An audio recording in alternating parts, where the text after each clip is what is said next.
Hey yo everyone, gather around. It's story time. Brought to you by the University of Alaska Fairbanks, Department of Social Work, and a Conscious Party Productions. You are listening to The Critical Social Worker, a revolutionary storytelling podcast. A conscious party.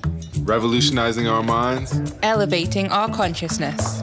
Changing our worlds. Your story. My story. Our story.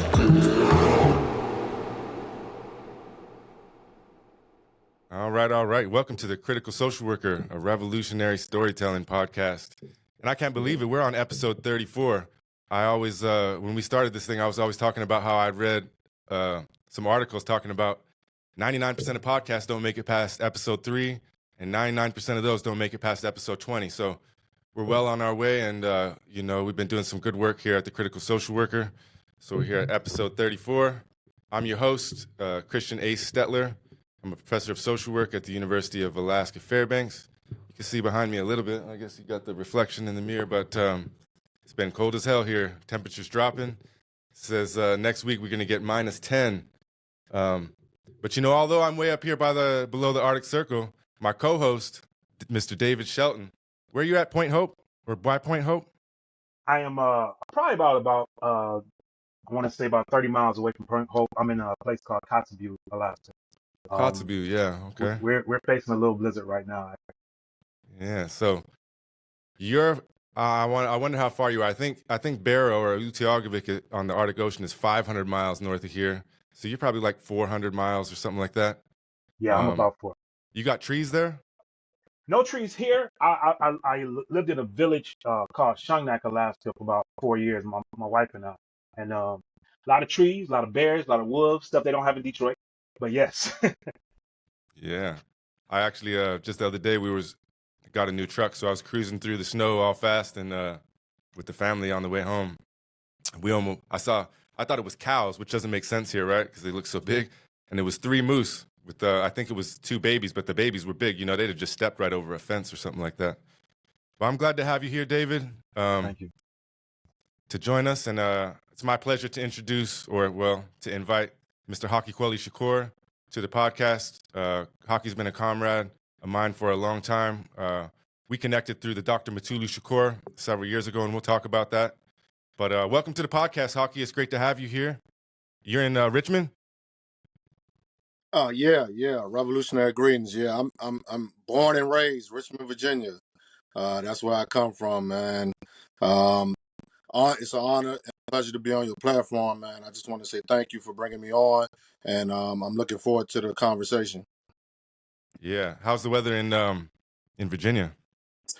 Virginia weather is kind of like that bipolar type weather. Like we are what they call on the Mason-Dixon line, so it's like we flip back and forth. 1 minute is warm, next minute is cold. So during the fall season, it's flipping back and forth. Like today is pretty warm. It's probably like close to 70 degrees, but tomorrow it's supposed to be only like 30 or 40 something degrees. So it flips back and forth.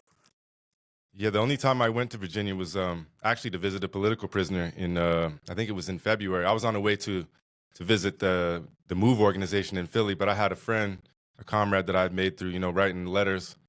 His name's Uhuru, and he actually Uhuru. won his freedom, right? I don't know. I think it was close or something like that, but I have to check.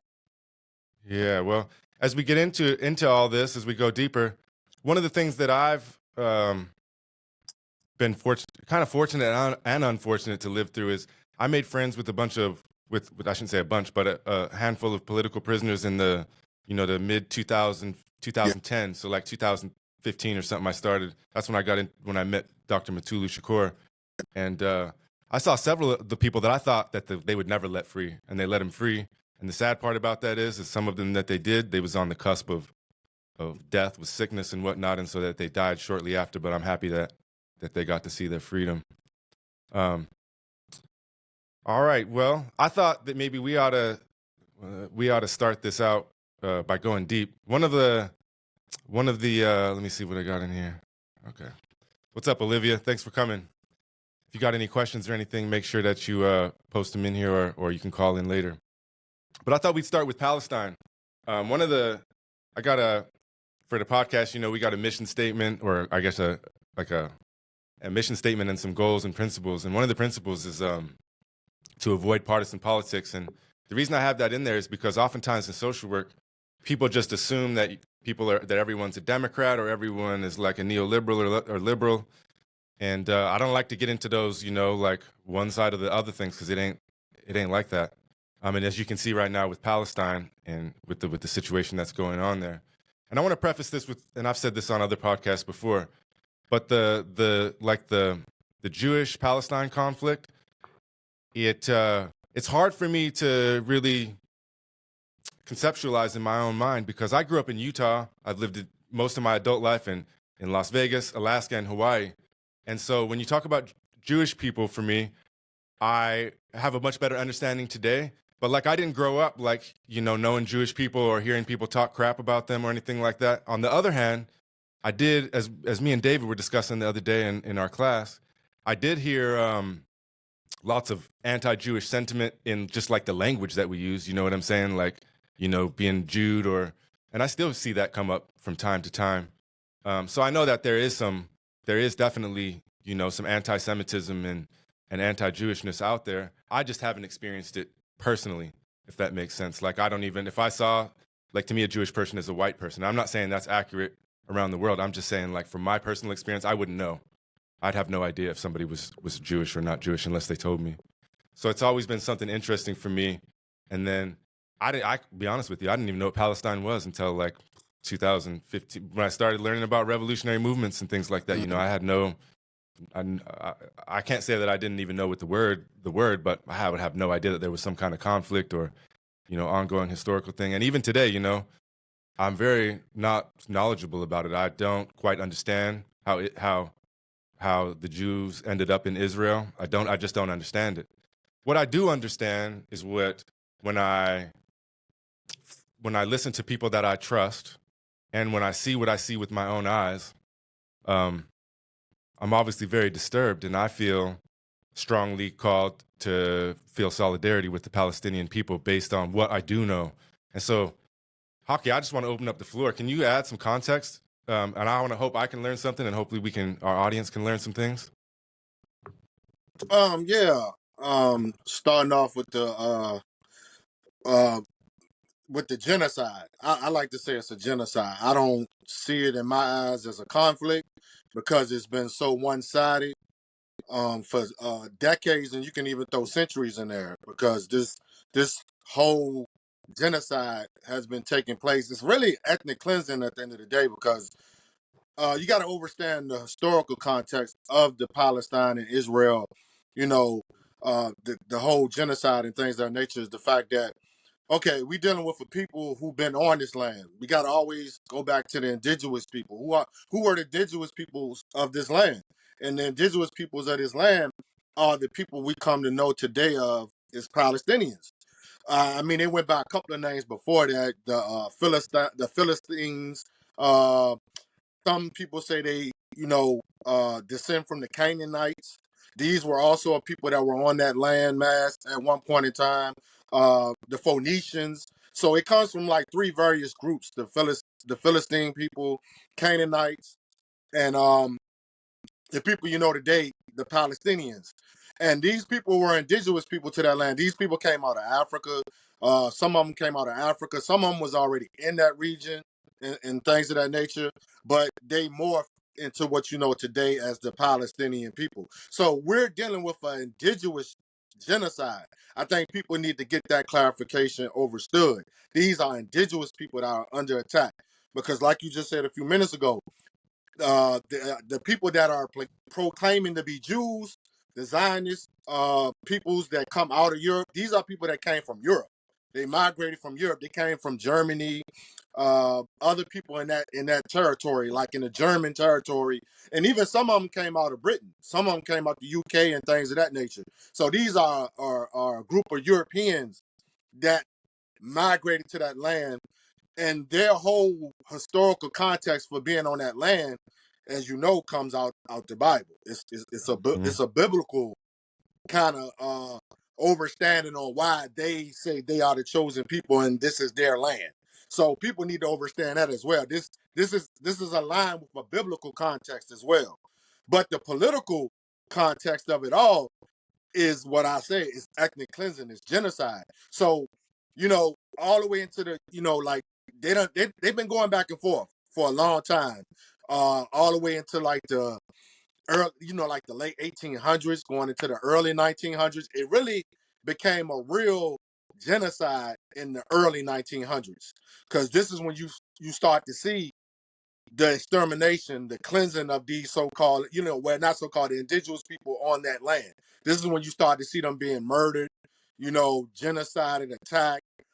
Actually, in the early 1900s is when you start to see them forcefully removing these people off the land, and they start to set up this territory that they're proclaiming as the state of Israel. Because people got to realize Israel as a nation, state, didn't exist at first. It was all biblical terminology, biblical stories, and things of that nature. Now, for the people who are Israelites, Hebrews, Jews, and that things of that nature, yeah, these were tribes. You had tribes that were, proclaiming to be Jewish or Hebrew, messianic tribes and things of that nature that were on that landmass as well. And they came from, various regions. They didn't just come from Europe. They came from various different regions, Africa and things of that nature. So yeah, you did have what you know today as a Jewish presence in that area at some point in time in history, because they were tribes and things. But as far as a nation, they didn't exist at first. So this is where all this whole, genocide come from. When we get into the 1930s, the 1940s, is when they really invaded the land. This is when they invaded the land and they started evicting these people off the land. And this is when they established the state of Israel in like 1947 and things of that nature. So that's just a little short context of where we are today. Yeah, and one of the, I don't know, something that I've never been able to wrap around my finger or quite understand is, I guess I do kind of understand it, but it doesn't quite make sense, is that oftentimes we talk about the Holocaust and things like that, which we should. It's obviously a very, very important thing that we need to understand, but we don't place our own deeds and our own history when I say that, I mean the United States of America. We don't place America's history in the same context regarding like slavery and indigenous people that were here or have been here and are still here in what's now the United States of America. But we don't call that I'm not saying nobody does, but as a whole, like we don't teach that as genocide, or we don't, and there's all sorts of conflicts even in Virginia right now, right, with how we're talking about slavery and whatnot. So like, how can we really like conceptualize all that and contrast it together? Because it's like, we talk about getting biblical, and I always use this on the podcast, but a lot of people like to mention the Bible and whatnot. But like one of the key things that I remember when I read it was like the whole talk about you have a plank in your eye. No, you got a plank in your eye. Take the one out of your own first. But that's how we are as Americans, I feel like. It's like, hey, no, motherfucker, get the plank out of your eye, when like we should be looking in the mirror at our own business. And then, that's the only way, the way that I look at it, that we can move forward. Yeah.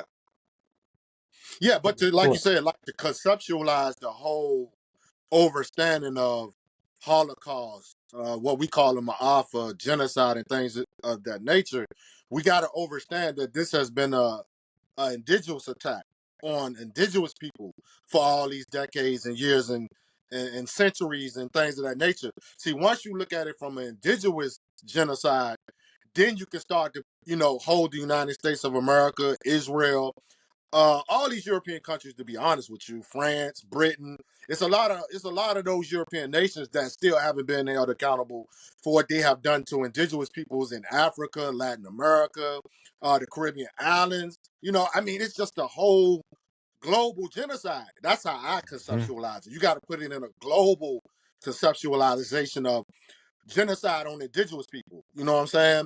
And until you start to study that and go back and do your due diligence of self to understand why these holocausts took place, why these ma'afas take place, and who they taking place on, and who should be held accountable. Like you just said, the United States of America is at the top of the list because at the end of the day, Israel and all these European nations that aligned under NATO, you got to realize these genocides and these occupations of indigenous lands starts with America. Because if you don't have America's military power, then a lot of these things you see in the world, the global community, can't happen. Because you gotta take a look at the military, you know what I'm saying, imperialism at the end of the day, because the United States of America has bases all across the world, and they intrude on situations when it benefits them, when the genocide benefits them. So we have to put it in a global conceptualization of attack on indigenous people. And this thing is going on all across the world. And like you said, the enslavement of African people, you have to put that in the same context of Palestinians being genocided. The native indigenous nations and all those nations of indigenous peoples that was genocided for 500 years on this land, indigenous land, Turtle Island, that they, you know, settler colonialism. You know, it's taking place all across the globe.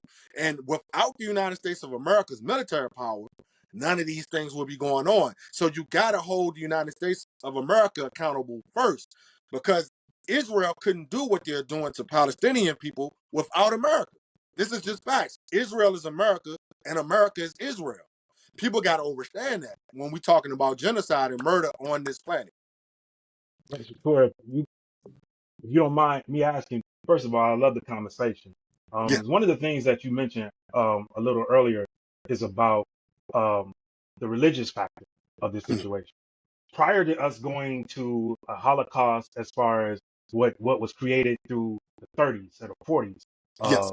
the 1940s, 1930s, we have to actually look at what we're looking at as a history factor. Yes. The Bible, to some people's eyes, is the history factor. Yeah. And I grew up in the church. I grew up in the church. I grew up in a situation where my dad was the pastor, and that's all I heard the entire life span of mine is Yes. how Israel and the Jewish, not the Jewish community, but how the Jews and Israel was the number one of all nations. But Yes. unfortunately, what the Bible don't do, and what people don't understand, is that the Bible is not a history point. You can get some history points from the Bible, Yes. but you cannot rely on the Bible to be your history buffer, because here's the thing: it does exactly what we do through our media Yeah. today.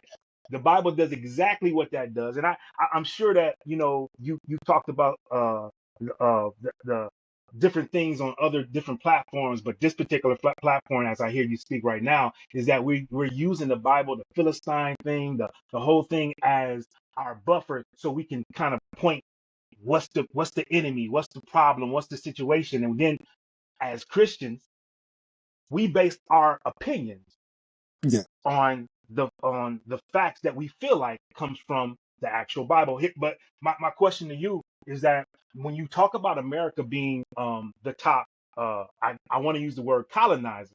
Yeah. America has actually went on record speaking and saying that they have denied colonism. They have uh, uh, uh, put down countries who have colonized. But when you use that phrase and says that they're at the top of that particular chain, I live here in Alaska. I live Yeah. here in indigenous cultures. I am literally studying the indigenous cultures, because I know that that's one thing that can help help my people. One of the Yes. things is that one of the things in my studies, when these indigenous native Alaskans were colonized, they were Yeah. colonized in the 60s, Right. where it puts them in a category that is separate from the Jews, is separate from American blacks, is separate because this just happened to them. Right. So then, as I sit there and watch it, not only has America been at the top of that food chain of the colonizations, but it's happening right as we speak in Right. America. Right. So you speak about that. How does that look when you're generalizing a Bible to be our history? And why do you think that happens? Because I view the Bible as a colonizer manual, to be honest with you. When we talking about colonization, we're talking about indoctrination. You can't get one without the other. Colonization, indoctrination, uh, these things that have been passed down from generation to generation and given to us as so-called truth and facts and things of that nature. But only, you know, the only way you're going to be able to liberate yourself out of that colonized state and that indoctrination is doing what you just said. You got to do the historical homework is what I like to call it. You got to go back, read these things, because I always try to tell people, man, you need to read the Bible, whether you're a Christian or not, and things of this nature. But when you read the Bible, don't read it from, like what you were saying, from a religious indoctrination terminology and things of that nature. You got to read it from, like what you just said. Some of it has historical facts, because they took the historical facts and they strategized to use it to colonize you. You see what I'm saying? To indoctrinate you to believe this story. They want you to believe, because it's a story at the end of the day. You know, I know a lot of people will push back against that, but at the end of the day, it's a story. That's how it was written. You know what I'm saying? And they threw in various historical facts and things that took place in history, and they put it in there to create what we know today as the story as the Bible. And you know, I don't like to leave the Quran out either, because the Quran is attached to biblical history as well. Because when you go into the Quran has 25 so-called prophets from the Bible in their Absolutely. book. So Absolutely. it's the same kind of thing. You can't separate them. So when you're reading them, I like to always tell people, study them from a historical context instead of believing the indoctrination in it, because then you can start to realize and see, you know, where they have tried to colonize you with this information, you know, at the end of the day. And that brings us up until now. Like you said, there's colonization going on now, like you said, with the indigenous Alaskan people, and various other indigenous lands across this world, you know. Puerto Rico, you know what I'm saying? Puerto Rico is still is being colonized right now. Look how Puerto Rico is being treated. You know, Hawaii, that's colonization. Even with the wildfire situation that just took place in Hawaii, that's a form of colonization, because they didn't help these people. You know, they were sending all the money. United States was sending all the money to Ukraine while Hawaii was burning. So I agree with you. You know, when you saying that these colonization things are just happening to certain indigenous people now, because it is, you know, and it's a continuation of what the United States been doing to Haiti, Puerto Rico. All these places are being colonized right now, right in front of our eyes, you know, and things of that nature. But I would just tell people, man, when it comes to that Bible stuff and even the Quran and all that type of stuff, you gotta, man, you really gotta come at it from a critical analysis. You know what I'm saying? You can't get your feelings into it. You can't read it from a religious perspective. You gotta read it from what it is. And to me, it's a colonizer's man. When you talk about coming now, when you explain it, coming from that particular lens, and you use the word you use the word genocide. Yeah, You use the word genocide. When you take the lens that we have been fixed to look at it in, and then you take the lens of genocide there, yeah, it changes the whole narrative. right. It changes the narrative of how we look at all of this shit. Yes, Honestly, because if you don't put on the particular lens that you just spoke of, then you continue to identify people as the enemy, yes, where they're not the enemy. Because when we grew up, I mean, I'm 50, but as we grew up, what did we know as the enemy? We always knew the Indians to be the enemy. The yes, cowboys and enemies, we playing a game. We already knew the enemy to be the Indian, yeah, but we didn't never looked at John Wayne or anybody that was on the Bonanza Ranch yeah, as the enemy. We had one enemy in mind, and that was the Indian. Oh, yeah, the Indians. We knew how to interpret that as children. So those things are kind of ingrained in our hearts and our minds. And I Yes, it heard is. the professor speaking earlier about that when we grow up, there's a script that we're given. Whether you Yes. believe it or not, you're given a script to read it and to understand it and to believe it. And it takes Yep. you, as Brother Shakur was talking, it takes us to actually take that damn script and rip it up and say, I didn't know what the hell I was learning. But yeah, Yes. I totally get it. Totally understand. Yeah, and one of those things I always think about is, when I was a little boy, I feel like I had this voice inside me, this conscious, right, that told me certain things, and the world told me exactly the opposite. And eventually, Right. it drowned that voice out. And to me, I believe the intuition is a combination of things, some inner wisdom, inner divinity, but also like ancestral wisdom. No matter who you Yep. are, you have that somewhere within you. But then the world tells you that ain't right, and everybody else is telling you, everything you see on TV, everything else is telling you that ain't right. And so then you get to 2024, 2023, and you're supporting a genocide or something like Genocide. that because you just can't see it. You can't see right in front of you, and you can't hear that voice anymore. Right. When you say that, you mentioned that the genocide benefits certain people or the government or certain people that be. What do you mean by that? Because in Hawaii or Maui, it's a little bit easier to see because you could say like, okay, well it's burned down and now they're not helping the people, and you hear he's the governor now, Josh Green saying that they're going to try to get the land to the state and things like that. So Yes.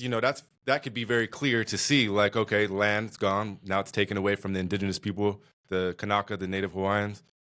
Well, Right. how does it benefit, like when you mentioned on the larger context, like, I mean, there's probably a million examples we can look at historically, different islands, different in the Caribbean, whatever. But Hmm. speaking on this larger context of like Israel, Palestine, like what do they benefit from the genocide? How do they benefit from that?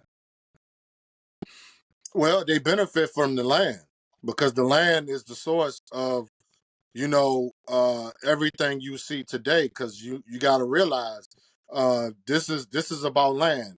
Every genocide you will ever see in history from the past until now is about controlling the territory and controlling the land. Because see, once they control the land, they control the economics. The economics is what keeps everything that they're doing in to facilitate genocide on indigenous people and things of that nature. It's a control mechanism at the end of the day, because you got to realize these people are big on control, because at the end of the day, they want to stay in control and stay in power. And what I'm talking about is global power. See, people got to realize this is about global power.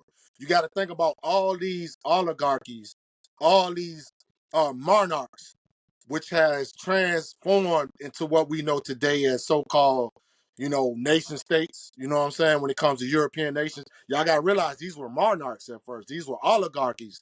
These were so-called dressed up royal families and things of that nature. So it goes down the rabbit hole in the pipeline of these families, these historical families that have been, seeking control. And like he just said a few minutes ago, this is why you got to go back and study the history of all these things, whether it's biblical, whether it's Quranic, and all the way down to what I say, like what I just said. You got to go study that monarchy history as well, because once you start to look at the European history of monarch, then everything will start to come clearly into your vision on why these people want control, why they want to control the indigenous people lands, take their lands, and which is most important, what's in the land: minerals, resources, things that they can accumulate their wealth and keep their wealth intact. Because we got to realize this is about wealth at the end of the day. It's about generational wealth, generational control,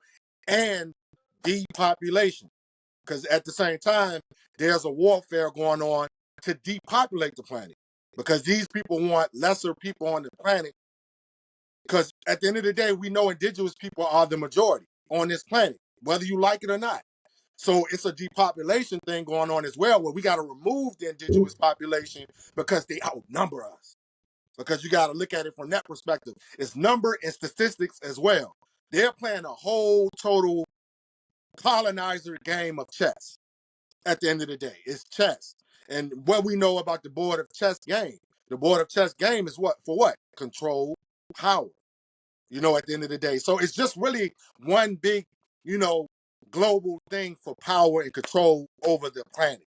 That's what it's about. Yeah, and one of the interesting things that I find, and I think I saw that you saw this video as well, Haki, but the video of some woman talking about Peter Tosh and how he was supporting Yeah. Palestine back in the 70s. And, Right. or you can go like watch clips of Malcolm X. And this is where I find it interesting is you could literally take what they're saying and place it to today and nobody would know. They would think that you're talking about the present situation. So that shows you, how long, I mean, that's just a short time period. We're talking about like the 50s, 60s, 70s, but it just shows you like how long these conflicts have been going on, how long we've been in a similar situation. Why do you think we can't learn from these guys? Like, why do you think, we, as in America, we celebrate Malcolm X without really, like looking at what he said or what he stood for. Same thing with even like Martin Luther King Jr. We do parts of it, but ultimately we ignore the anti-war sides of it and things like that. And like his change in perspective towards the end. Why do you think we can't listen to them? Why do you think that we're able to like drown out what they felt was important, and instead we just take these little bits and pieces and ignore what they really stood for? To be honest with you, I feel like it's the social media era now. The era that we living in right now, I feel like there's proponents to it that does us some good, but I think it's a lot more proponents to social media and this era of technology that takes away from those great ancestors and those great freedom fighters' messages. Because now you got to look at it from this perspective. You got so many new movements, new faces of so-called movements and organizations and things of this nature that they have pushed to the forefront that detracts away from the messages of these great freedom fighters like Malcolm X and all these individuals who were standing in solidarity against genocide, who were standing with Palestinians and people of that nature. You got all these fake social media type of leaders and things of that nature, and it has got horrible because now you got certain movements and certain people who are talking. They're actually going against what people like Malcolm X were saying and things of this nature because they want the population to follow them. You know what I'm saying? And follow their messages. And a lot of that stuff is pseudo messages and things of that nature that that's not productive to where we're trying to go as a people and as a people globally. So I think it got a lot to do with the social media era to me, from what I see.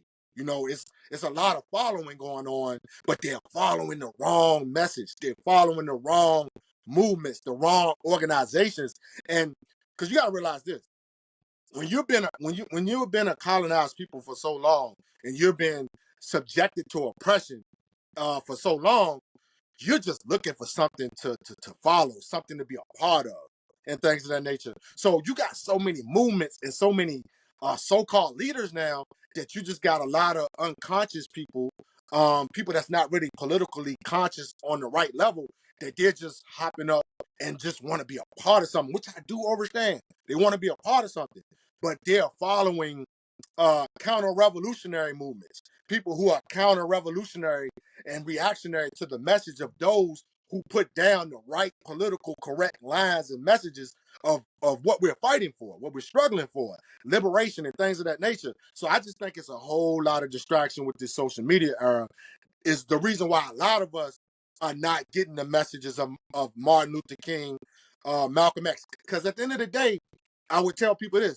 you have to study these individuals' messages, lives, struggles in the totality of the context of their life. Like you just said with Martin Luther King. We know Martin Luther King Jr. was about integration at first. But if you look at the second half of his life and the reason why he was assassinated, he did a whole revolutionary change of himself, a transformation of himself, to where his whole message became anti-war, anti-oppression, anti-capitalism, all these things that he wasn't on at first. So I would just give people the advice that you need to study these individuals' whole life and totality so you can understand why their messages are still relevant today and why we should build off of their messages and continue to fight for what's right. If I may. I hate to use the word piggyback. Um, Yeah. uh, but if I may, here's a situation that has happened my entire life. As you ever had a dream and while dreaming, I don't know if anybody has ever experienced this, but you go to say something and nothing comes out of your mouth. I don't know if Yeah. anybody's experienced that, but just for an example, just think of nothing being able to come out of your mouth, nothing being able to be said while in this dream, and you know that your voice being something to be said out of your voice means absolutely everything to the dream, because with your voice you can either conquer something or make something go a certain way. Right. The voice of people, when it's taken from them, is the key. Right. You take somebody's voice, you take somebody's words, you take that away from them, you taking everything. When dealing with the indigenous cultures here in Alaska, I deal with a lot of my clients, the substance abuse, mental health, and what we Yeah. find out is that a lot of our young ladies, a lot of our young men, their voices have been taken. And when you look at indigenous cultures in a whole, their biggest complaint in colonization has been them being removed from their language. Yes. So here's what I want to say. When we look at what Brother Shakur is actually speaking on, and he want to come down to Malcolm and Martin, when the voice of the people is taken away, meaning let's look at critical race theory. Yeah. Let's just take a look at critical race theory and let's just examine it for what it truly is because if we can stop you from saying you were bashed. For an example, and I hate to keep going on, but and I don't want to take too long, but for an example, let's just take if you had a sister and she told you and y'all both, you and your sister shared the same father, and she told you, hey, our dad did something malicious to me. Yeah. And I want white America to look at this. I want indigenous America to look at this. I would love Hispanic America to look at this. If you had a brother or a sister that said, our dad did this to me, Right. and their perspective was, my dad was great to me. So then there's two perspectives there, where a father was good and a father was bad, but we Yeah. both share the same father. As Right. Americans, that's the thing that happens, where one person can say, hey, America did this to me. Yeah. And then another person can say, well, America has been great to me. Let's make Yeah. America great again. Well, Yeah. America's never been great to me. Well, then you want to shut down the voice of the sister, or you want to shut down the voice of the person who has been done wrong, because what their complaint is not my complaint. That's where we need to come together if we're going to call ourselves brothers, sisters, friends, or whatever, for us to actually meet in a certain place to understand daddy was horrible to one of us. he Yes. was he was bad to one of us. And until we can actually see that, social media does exactly what Brother Shakur is saying. It steals the voice of the people who have been victimized. It really does. It allows the voice of the victim to be silenced. So let's Hmm. put critical race. Let's call it critical race theory. Let's Yes. call it the theory that nobody wants to believe. But absolutely, I just wanted to piggyback off of it for just a second. Yeah, one of the I'll just give a little insight into my past. I remember what year was Obama running against Romney? 2012, 2011, 2012, right? Yeah, 12, Something Yes. like that. 16, Yeah. 20. Yeah. I remember at that time, like before that, I didn't give a shit about politics. I was just completely out of my realm. I didn't even, wasn't even in, I didn't even see it. I remember I was dating a girl that had, or a woman that had an Obama sticker, and I didn't even know what it meant. I didn't even had no context for it back then. But then in 2012, I was actually in David's situation. I was a bachelor student at the same university. Started learning about things. Obama's running for president, and I pretty much bought in hook, line, and sinker. That it was my duty to support Obama, and I still like Obama better than Mitt Romney, but I would say by a lot less than I did before. But as I became, I bought in hook, line, and sinker, and was supporting Obama and all of that without being really critical, just like watching MSNBC and buying into all Mhm. that stuff that they're whatever. But then you know, during that same time when I became affiliated with Dr. Matulu Shakur and whatnot, I was watching all these old videos, you know, they had me going for a long time, but I was watching Malcolm X talking about the liberal with the blue-eyed liberal and how you should be more worried about Yeah. him and things like that. And at first I was like, I don't think Malcolm X really understands, the blue-eyed liberal is trying to do the right thing and things. I'm not saying that nobody is trying to do the right thing, but as time went by and I started to understand more, as you would say, overstand more, I had to look at myself in the mirror and see those blue eyes and say, like, okay, what is Malcolm X trying to say? And, Yeah. again, like the plank, I had to take the plank out of my own eye first. And I'm not saying it's all the way gone. I probably have a big one in there, still floating around in there. But I do my best. And, I thought we could transition this discussion a little bit so we utilize our time and start talking about moving into political prisoners and stuff. But I thought we could start right there, even though Malcolm X wasn't a political prisoner per se, although he did time. But like, what is he meaning by, the blue-eyed white liberal, and why shouldn't we trust them? Because oftentimes in today's climate, and it's changing a little bit, but like even if we go back a couple years ago, Trump versus Hillary, or even Trump versus Biden, right? It's the good versus bad. The Biden's the Obama's sidekick, he's the blue-eyed liberal that's smiling at you and telling you this and telling you that. But I see him doing the same exact thing or similar things as Donald Trump would have done, but smiling at you and saying it in different words. And so I feel like that's what Malcolm X is warning us about. So you had some context to that, Haki? Yeah, you hit it right on the head. Like, that's what Malcolm X is basically trying to say. He's basically, in elementary terminology, he's basically just saying that we have to focus on the United States government as one entity and stop trying to separate these entities by titles and labels and names and things of that nature. Even though, don't get me wrong, even though they are seeming, because it's kind of like the WWF, WWE thing, they're putting on a show. They're pretending at some point in time they are opposition to certain things, and we know this comes down to political ideologies and things of that nature. Everybody has their political ideology and things of that nature. So when we talking about the liberal and the conservative, they are opposition when it comes to ideology at some point in time. But when we're talking about oppression, genocide, international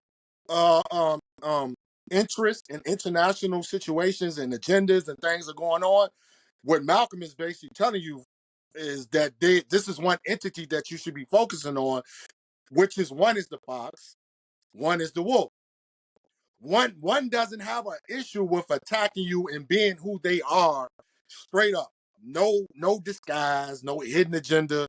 This is how we truly feel. This is what we're going to do to you. This is what we're about. And we're talking about the wolf, the conservative, the Republican. We know the Republicans, they don't hide nothing. They let you know straight up what we about. Our business is capitalism. Our way of controlling people is through imperialism and fascism and all these things. We're straight up about it. Now, when we're talking about that liberal fox, and you're seeing, and to be honest, I'm glad a lot of people are seeing Joe Biden for who he is. You know what I'm saying? Because you got to remember, this is an individual who was called Jim Crow Joe. He was facilitating Jim Crow laws, and man, come on, man, this man is the one who signed into existence mass incarceration right in front of your face, and he was a liberal. This was a liberal doing this, saying that we're going to take what they label and deem as predators, new African black people, youths, these criminals, black people and brown people, we're going to cage them up. We're going to re-enslave these individuals. This was the guy. He was the mouthpiece of that. And so many people have seen to forget about that, because we know the Clintons signed it into existence. They brought it all the way into existence, mass incarceration and things like that. But if you go back and look at old footage, who is the fox talking? It's Joe Biden.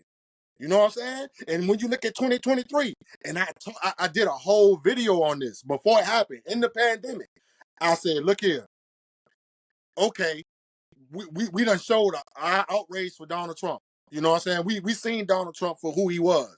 But I kept telling people, this is what's going to happen when Joe Biden comes back into office. And I ran it down. I said the Middle East, Africa, all these proxy wars that seem to that was in a standstill due to the pandemic, because a lot of people weren't focusing on what was going on in the Middle East and Africa at the point in time because we were so focused on COVID. I said, look here, once this COVID thing started to disappear, the warmongers are going to come back into it to what they do. You know what I'm saying? And it's always going to be facilitated through the liberal. The liberal is the most sneakiest warmonger in history. Like, he will show you a face and he'll proclaim all these beautiful things. We're about peace. We're about this and that and the third. But soon as every liberal get into office, even Obama, he was one of the highest warmongers in history. This man is known as the drone man. He's the drone murderer. More drone attacks happen on innocent people in Pakistan and all these regions than any other time in history. Bombing came from Obama. So I told people, I warned them, when Joe Biden get back into office, you're going to see war in the Middle East start to turn back up. You're going to see this so-called terrorism thing come back into existence. All war. I said war will come. War is going to happen. Look what's happening in Ukraine and Russia. Look what's happening now in Palestine again. So what Malcolm X is basically telling y'all is that stop separating one oppressor from the other. This is the same oppressor, the same bird with two wings, that you have to see it for what it is. You see what I'm saying? But you got to be aware of the sneaky one, the fox one, because he's the one that's going to have you following their agendas, following the genocide. He's going to make it, he's going to dress genocide up to make it look like this is something righteously that needs to happen. You know what I'm saying? So that's why you got a lot of Americans today, they still following. Oh, we're for Israel. We're for Israel, man. We're standing with Israel without looking at it from, do y'all realize what's going on? These people are being exterminated. Ethnic cleanse. They're killing over 5,000 babies. And you sitting here trying to tell me that Joe Biden and these people are still correct? Yeah, that's a heavy indoctrination of colonization. Mm-hmm. It'd be like somebody sending us money during when we were invading Iraq and supporting us when we were the ones with all, you know what I'm saying? But I highly encourage all of y'all that are listening that aren't so familiar with Joe Biden, for example, go back and watch some old videos of him talking about the bag of crack cocaine and how he's going to put you in prison because you're a predator and he doesn't care, all this stuff. And I know he has empathy for his own kid and for drug users now. But I mean, he was brutal. And I advise you, go watch those videos of the history of that man and ask yourself, does he look like the fox or does he look like nice Grandpa Joe that's going to, you know, take care of you? Seriously, just don't even take my word for it. Go watch the videos and ask yourself. I teach a substance abuse class, and I always throw in that video of where he's holding up you have this much crack cocaine and whatever, then it's mandatory. The judge don't have any opportunity to help you out or anything like that. You're going to go to prison. And you know, like you said, it followed just look at the data from after that on mass incarceration and whatnot. So I encourage you, go look at Joe Biden, do your history. And I'm teaching I'm looking forward to it because I teach policy in the spring. I hope David's in that class, but it's election year, so I'm going to go deep on, you know, I'm looking forward to that. So before we go into specific political prisoners and whatnot, there's a couple comments in from the audience I just want to acknowledge. Olivia had a good point. She said when we were talking about the Martin Luther King conversation, she says, like when they show Marcus Garvey and Dr. Martin Luther King Jr. in black and white photos and film, like slowed down, and it gives them an illusion that it was so far ago when it actually wasn't. Many people are still alive. You know, it's not your grandparents were alive during that time. So it's not very far away. And then we got Minnie. She says, I think it's funny that they came and made us Native people feel ashamed of ourselves, yet asked us to fight for them.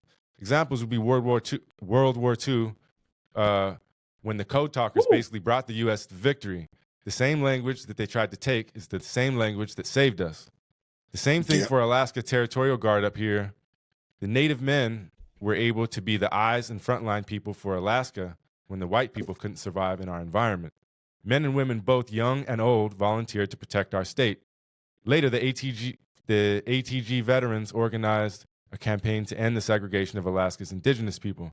The veterans and their supporters successfully persuaded the territorial legislature to approve Alaska's first anti-discrimination law.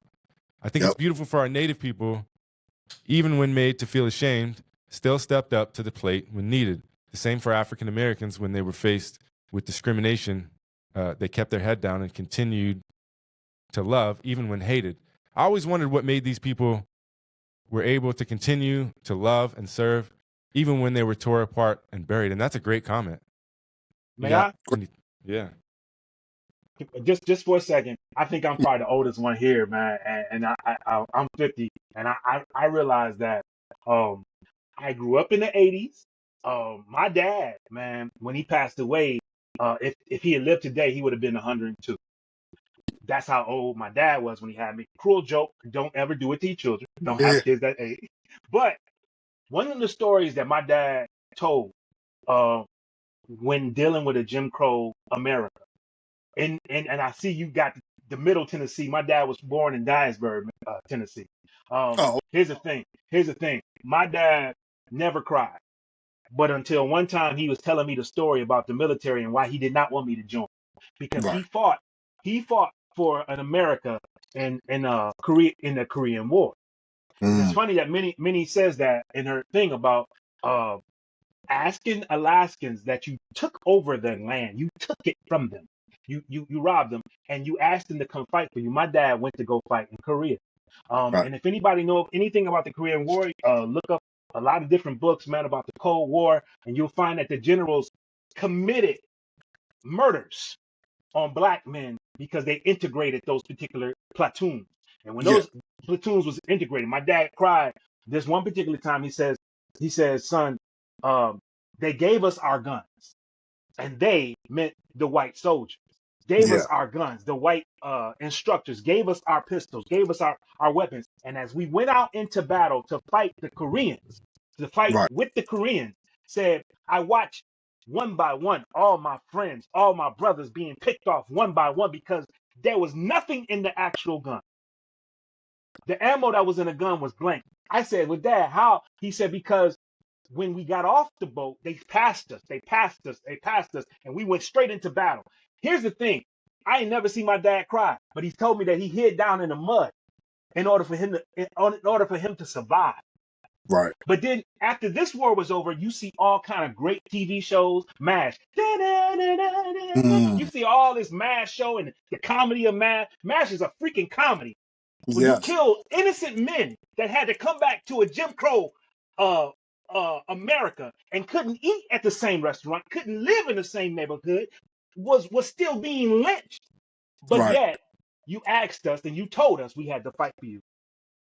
Right. So then Brother Malcolm says this word. Well, I'm not going to go too much further, but the thing about it is that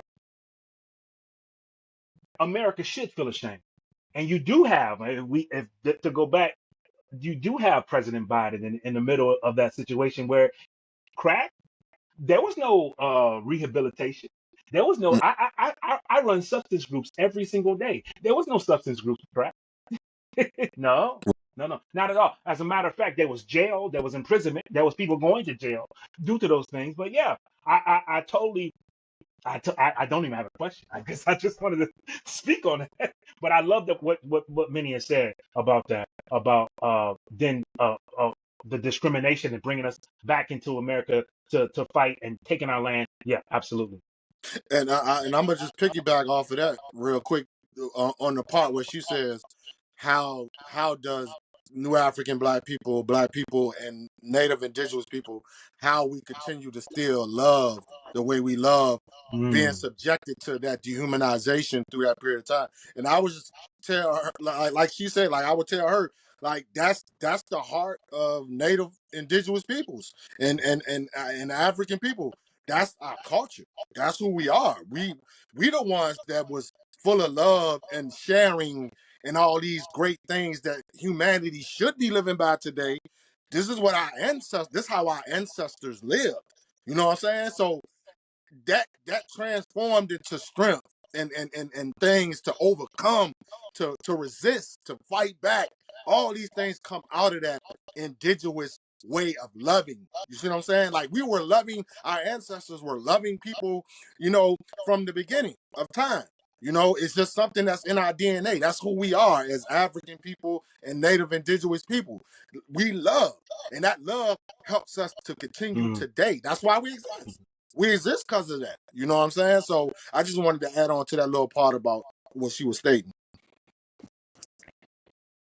Yeah, absolutely. And Minnie made a comment about the Japanese people too, to try and throw relevance. And I just want to throw I hope we can throw some bones, especially as we move into talking about political prisoners. But Yeah.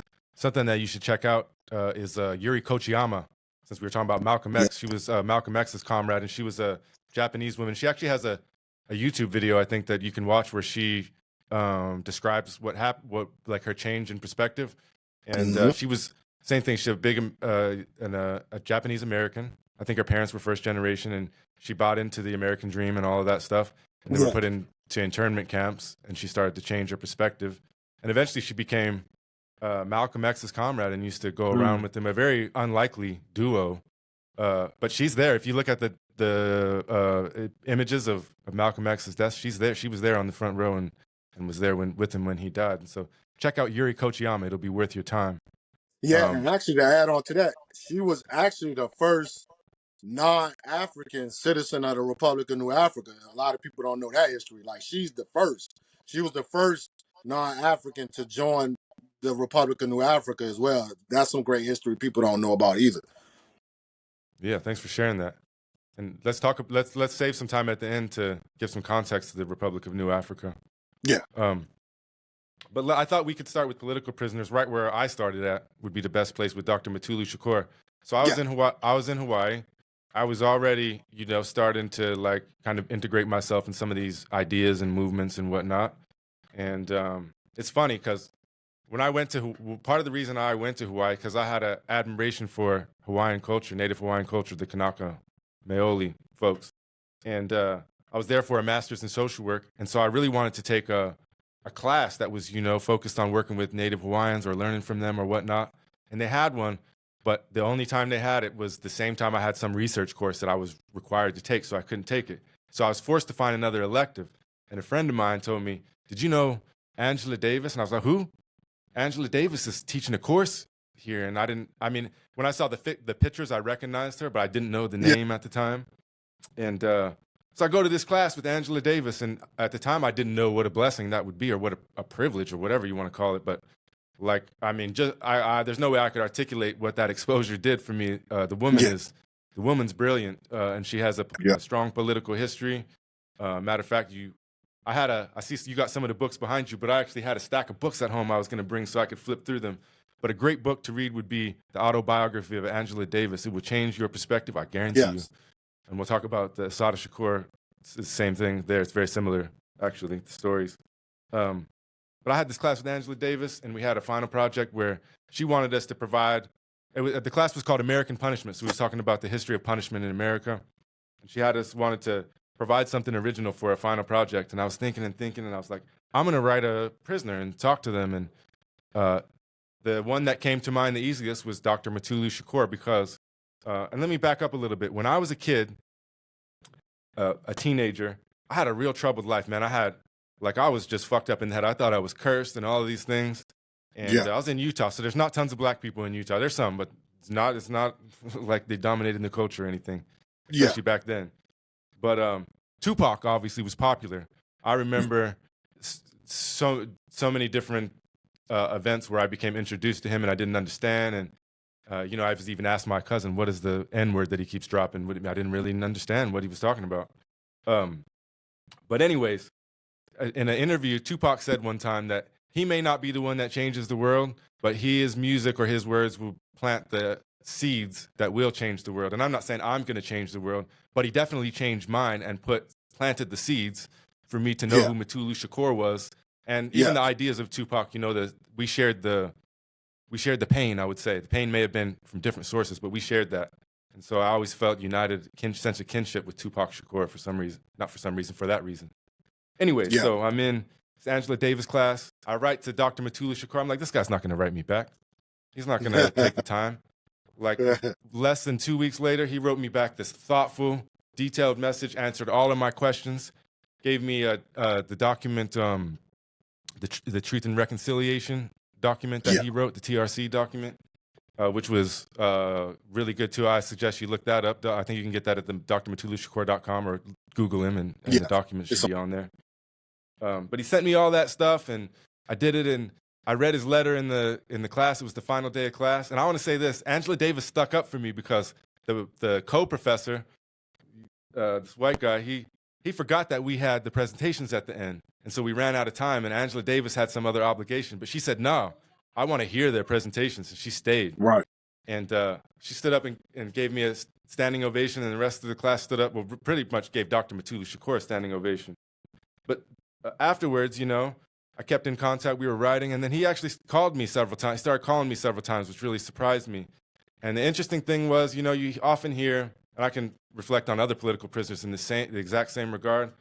You might think that, they're going to try to get you involved in some nefarious or things or something like that. And my experience was the exact opposite. The only thing that these people showed me some white guy that they had no connection with other than us, writing to each other.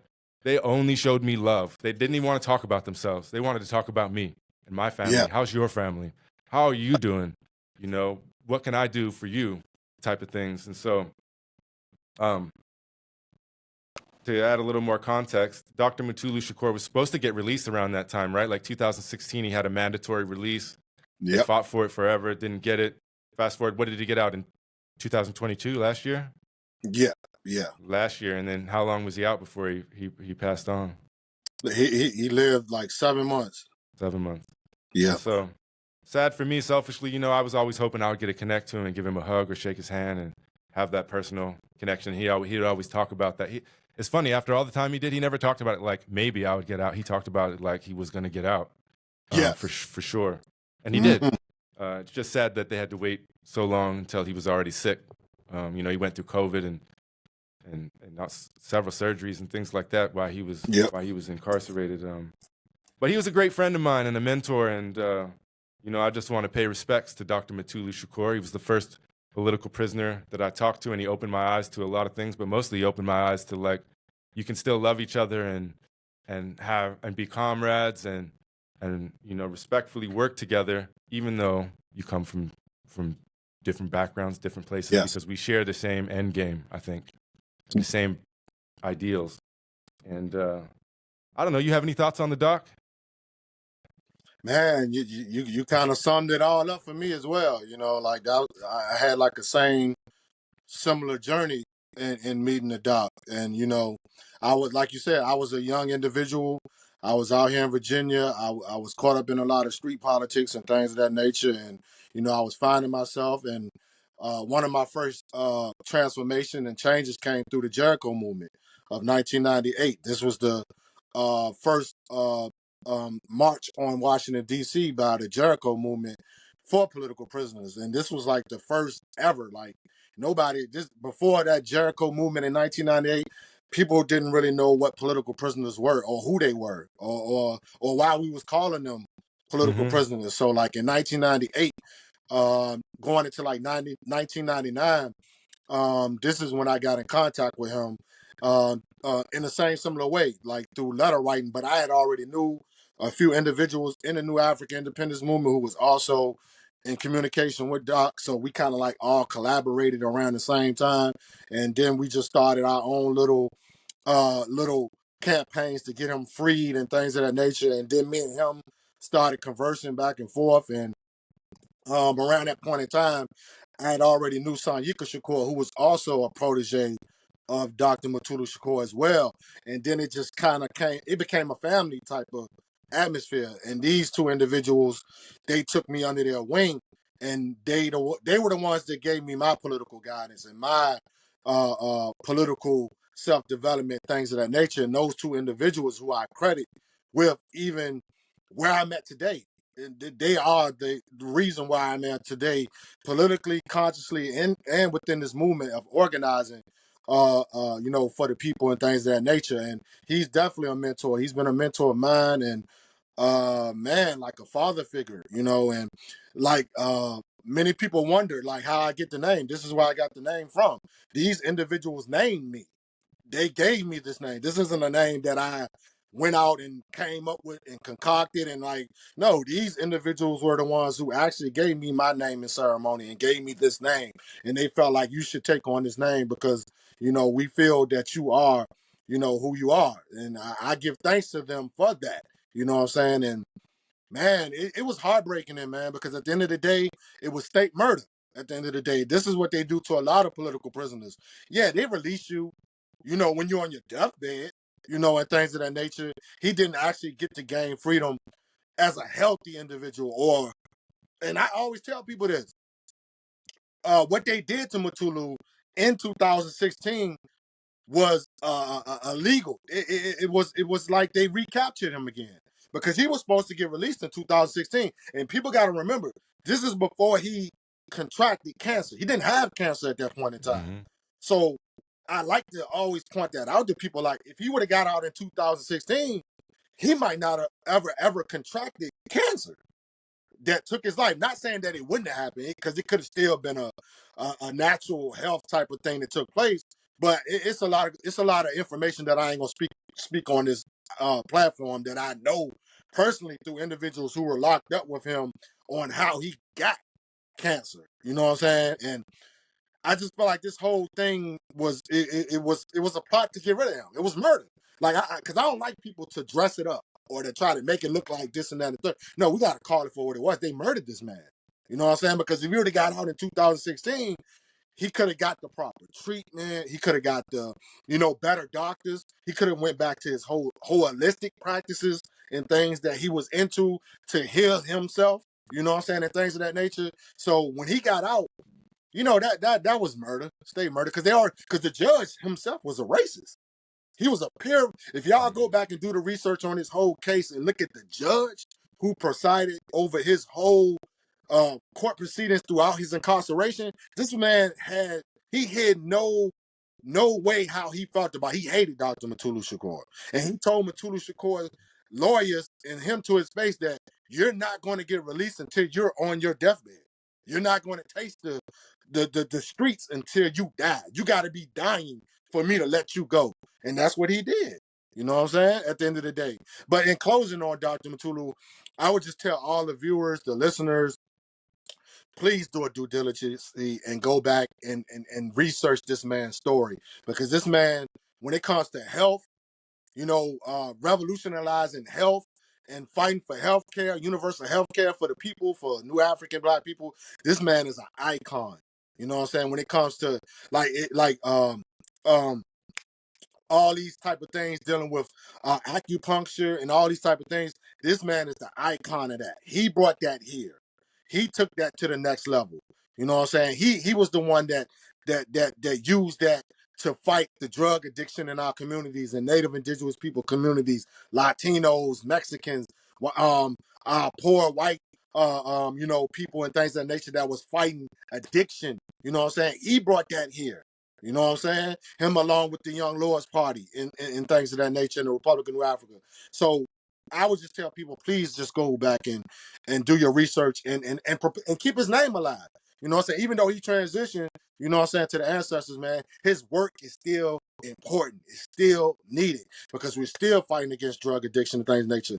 And if you go watch the documentary, Dope is Death, I would advise people to go check out the film by Mia Donovan, and you will get a whole clear picture of what this man means to us and what he did for the people and things of that nature. Yeah, absolutely. And, you know, we can't give him justice by just talking about him here on this podcast. Yeah. If you want to know about him, you're going to have to look it up and do the work. And go ahead and reach out to me. I got lots of sources, lots of videos over time. So Dr. Matulu Shakur, you know, just as you were talking about him, it was making me a little emotional. I'm not the type to cry too much, but, you know, my eyes were getting a little watered up just thinking about him because sometimes we become so busy. It's hard for us to mourn, you know, in the present sometimes. You know, I'm sad when I heard about him and when I think about it, but, you know, like it almost like invokes him and makes me really feel the emotion. So I appreciate you talking about him. I agree with that because I was telling somebody the other day, one of the comrades the other day, I said, man, I haven't even really mourned him You know what I'm saying? Because it's still like a shock to me that he transitioned. Like I can't comprehend it. You know what I'm saying? It's like because I think it's because I still feel his spirit. You know what I'm saying? His spirit is still present. And, you know, and it's like, man, it's like you said, I get teary eyed at times when I'm talking about, because it's like, man, like the like when they say he's the mentor of the people, that's what he was. He was the doctor and the mentor of the people, because he saved so many young brothers' lives inside the prison system. Like even inside and outside the walls, he saved so many people's lives. Like he transformed so many people's lives that, man, I hope one day that his story gets the justice and be told the way it should be told to the world. Yeah, so check out that movie Dope as Death. You know, another place you can catch a real small glimpse is the All Eyes on Me Tupac movie. Yeah, I wish they would have done more with it, but he's in there. It's actually, if you've seen The Wire, he's played by the same actor as Marlo. I think it was his name Jamie something. Jamie, I can't remember his Jamie name. Hector. Jamie Hector. Yeah. So check that out. That it could at least give you a glimpse. Listen to Tupac, you'll hear him throwing out Matulu's name all the time.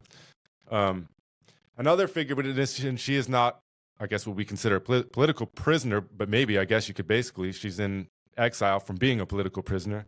And that would be Assata Shakur. And I don't want to go too much into the connection with Matulu and stuff, but, you know, there's some stuff with she escaped from prison.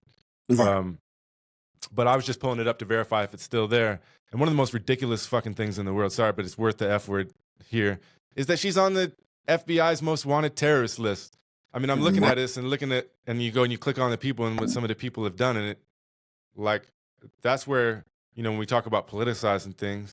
And you know what? Another thing that had happened when I first started learning about Assata Shakur was Donald Trump started talking about her. And I was like, what the heck? And Chris Christie. And I was like, why are you guys, do people really know that much about her? And Chris Christie's from New Jersey, or he was the governor of New Jersey, right? Where where the whole thing happened on the turnpike. And again, read the autobiography of Assata Shakur. It will change your world. You got to read it. It's a good read. It's easy to read. I shouldn't say it's easy, but it's well written, so it's easy to read that way. Yes. But the fact that she's on the terrorist list, why her? I mean, you know what I mean? Because there's another thing, throw you another nugget. Go to YouTube and search, what is it called? Eyes of the Rainbow or something like that. It's just her talking about her experience and whatnot. Definitely worth watching and give you some insight into it. But watching that and reading her book, I don't know how somebody could fathom that the woman is anywhere near a terrorist. Even if, never mind, I don't want to get into it. What do you think, Haki? Yeah, man. I mean, just a complete injustice when it comes to her case, period, man. And that's why I'm always vocal on people to go back and search and research and go deeply into the whole situation with Assata and things of that nature, and to put a whole context on the reason why she's on the FBI's most wanted list and why she's number one, as they say, is the fact that we got to go back. And I'm gonna just be brief, you know what I'm saying? Because this is something I've been doing over the last couple of years. I've been trying to get people to see the whole total context of why even Tupac, why they were targeted. You know what I'm saying? Why these individuals were targeted. You have to go back to the foundation of the Shakur family, which is the father of the Shakur family, El-Had Saladin Shakur, an individual that many people in this country and the world don't even know about and don't even know existed, was this great man by the name of El-Had Saladin Shakur, who was a follower and a comrade and associate of El-Hajj Malik Shabazz, aka Malcolm X. He's one of his close comrades that was a part of his organization, the Afro American Unity of African American people. People don't even know too much about his story, and I hope soon that his story gets the due diligence, because many people don't even know who he is. People got to realize this is where the Shakur name came from. This is where the whole Shakur struggle starts with. It starts with him, and it starts with his two sons, Lumumba Shakur and Zaid Malik Shakur, who were actually co-founders and founders of the Harlem branch of the Black Panther Party and the Bronx Black Panther Party. If anybody know about the case of the 21, the New York 21, then you will start to see these names pop up like Lumumba and Zaire Shakur. And these were some great brothers, great organizers. Again, two individuals whose stories I hope get the due diligence sooner or later, because these individuals are kind of like forgotten when it comes to other individuals in the Black Panther Party, because we know individuals like Assata, they're kind of like the most famous because of their cases and things of that nature. Matulu's case and all those cases are kind of like more famous than the story of Zaid and Lumumba and their father Saladin Shakur. But man, it starts there, because there would be no Assata. There wouldn't be no Matulu if it wasn't for this great man Saladin and his wife Mariama Shakur as well. Like, it starts with them, like the whole story of them being why this family comes under attack and is criminalized and all these type of things, is seen as terrorists and all these things. You have to start with the father, Saladin, the patriarch, Saladin Shakur. And once you get into his story, Lumumba's, Zaid's, then it'll take you down the whole a rabbit hole of why Assata is on the top of the FBI list. And people got to realize that when that incident happened on the turnpike, Zaid Malik Shakur was targeted and assassinated that night. They made sure they killed him specifically. They were trying to kill all three of them. They were trying to kill Sundiata Kola as well, but they made sure they targeted Zaid Malik Shakur because of who he was at that point in time. He was seen as one of the individuals who was going to take the torch, because you got to remember, at this point in time, the Black Panther Party was under attack. They were being destroyed, killed, murdered, incarcerated at that point in time. So Zaid Shakur was kind of that last, person, the last stand of the Black Panther Party's existence. And it wasn't a coincidence he was murdered that night. People got to understand that this is not a coincidence that he was targeted and shot and murdered. And they wanted to get him and Assata that night. But she got away.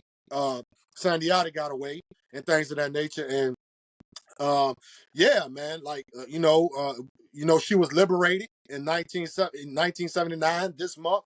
You know what I'm saying? On November 2nd, 1979. And Fidel Castro and them took her in which we still grateful to him for taking her in. But at the end of the day, I feel like this is where I'm at with it in 2023.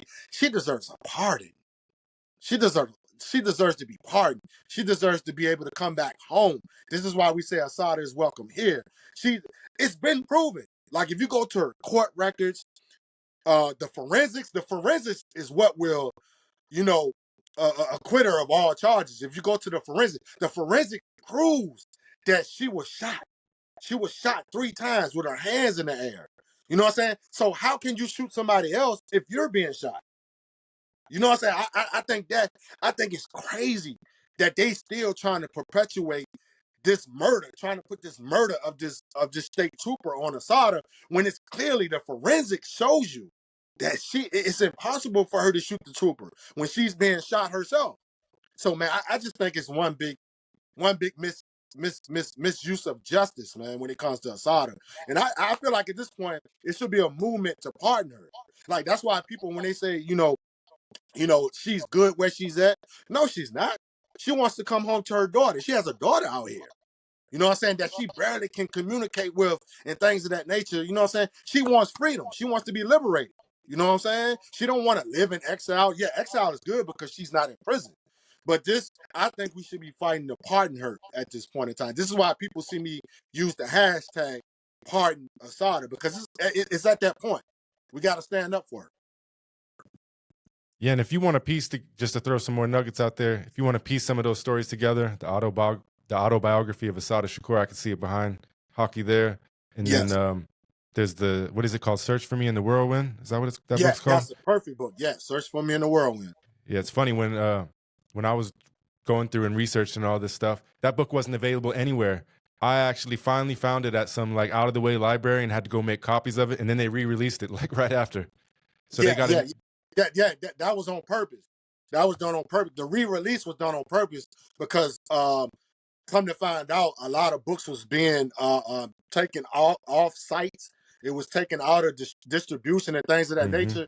And so elders like Bilal, Sonny Ali, and all those individuals who were a part of the Panther 21 and the New York chapter of the Black Panther Party, they seen what they were trying to do with the book. So that's why they re-released it in an anniversary type of edition, so everybody can get their hands on it, so they can learn about Saladin Shakur and all these great individuals.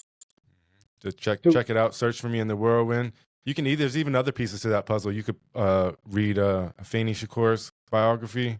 Yes, yeah, almost Jasmine Guy. Yeah, she touches on it in there. But one of the best parts of that Search for Me in the Whirlwind book, I think it's at the end, but it's the letter that Afeni wrote to Tupac when she was pregnant with him, incarcerated, right? And my wife actually reenacted that during a thing that we did a while back. So I'll try to get that recirculated if I can find it. But yeah, it's well worth your time to anybody that's listening. In fact, I take it further. I'd say it's your responsibility. You have a responsibility to learn about these things, to learn about these people, and think about Assata Shakur, who's over there in Cuba. And I think another element to that, obviously it's sad for her to be away from her daughter and to be away from, I don't want to use the word homeland, but where she spent her formative years and whatnot, and around her people. But about the rest of us too? We could benefit from her. Same with like Dr. Matulu Shakur. We could have benefited from their knowledge, from their teachings, from their wisdom. You can't replace that kind of stuff. So it's sad in that regard, and that's probably part of the reason why it's done, to be honest with you. Yeah, it is. It is. Wasn't aware of Donald Trump or Chris Christie using the name, but I have heard the name being used in a way where if you look it up, she's not just most wanted for the FBI. She's the most wanted terrorist from the FBI. They use the word, that word terrorist is actually there when you look on that FBI listing. So I speak to that like, that lettering, that word alone also means the most dangerous person that we know. So yeah, it's a horrible situation, but yeah. The context too, because you hear the words you hear a lot right now is Israel has the right to defend itself. I hear it over and over and over again. But why didn't Assata Shakur have the right to defend herself, and why didn't Dr. Matulu Shakur have the right to defend himself? Right on. And let me piggyback off of Assata for a moment. The father of her child, I definitely want to put a spotlight on his case. This is another individual that we're trying to get out of prison right now, a veteran of the Black Panther Party, Kamal Siddiqui. Do your research on Kamal Siddiqui. Kamal Siddiqui is the father of Assata Shakur's daughter, and he's going through a horrible time in Georgia. He's incarcerated in Georgia prisons, and he's having a whole lot of health issues, and he needs to get out to get the proper medical attention as well. And he's incarcerated, and one of the main reasons he's incarcerated because he refused to tell on Assata. He refused to give the government her whereabouts. He refused to cooperate with her. So they trumped up charges on him and trumped up time on him in order, and they're keeping him, captured due to him not cooperating with them and telling them where she is. So, man, please do your research on Kamal Siddiqui. This is a current political prisoner case that we're working on, and an individual, his case needs a lot of focus because they got this man being held in prison, and he should have been got out. Like, there's no reason he should be still locked up and incarcerated, but we know why, because of his connection to Assata Shakur. He's the father of her daughter, and he's a former Black Panther Party member. So, man, write down that name as well, Kamal Siddiqui. And you can go to Kamal Siddiqui's website, kamalsiddiqui.com, to learn more about his case. Yeah, thanks for sharing that. I'll put that in the post-production as well. I'll include the website and whatnot so folks can check it out. Let's transition over to the MOVE organization for a minute. So the MOVE organization out of Philadelphia, and I'll just explain how I came across them too, and a little bit of anti-Blackness that even though if we don't want it in us, it's sometimes still there. So my first introduction to them was just in the same era for me as when I met Dr. Matulu Shakur, and there was a page called, I think on Facebook or something, Free Dr. Matulu Shakur or something like that. Yeah. And there was one of my comrades for several years now, Ori Lumumba, kept posting some stuff about the Move 9, but really it was about the three women, Janine, Janet, and Debbie. Janine, Janet, and Debbie. And I saw their pictures, and I was like, they're guilty. Like because these three, and I'm just being real here. It's just what's ingrained in me. These three black faces, dark black faces in prison. I'm like, I'm not going to worry about them. And then I can't remember exactly how it came about, but I came across this old Frontline documentary episode on the move, on the first. It wasn't even the bombing. It was just on the first incident where they they trapped him in the house and invaded the house over time. And anyways, during that time, during that incident, a police officer was killed. And there's a lot of like arguments about how it happened or whatever. But with the police officer killed, and then the MOVE organization, the people who were in the house, surrendered to the police at some point, came out, their hands up. Yeah. And the most disturbing part of that video that I watched was Delbert Africa, who later also became a good friend of mine. It just shows him coming out like this. Mm-hmm. And the cops just whoop his ass. They stomp on his private parts with their boots. They smash him in the face with a helmet.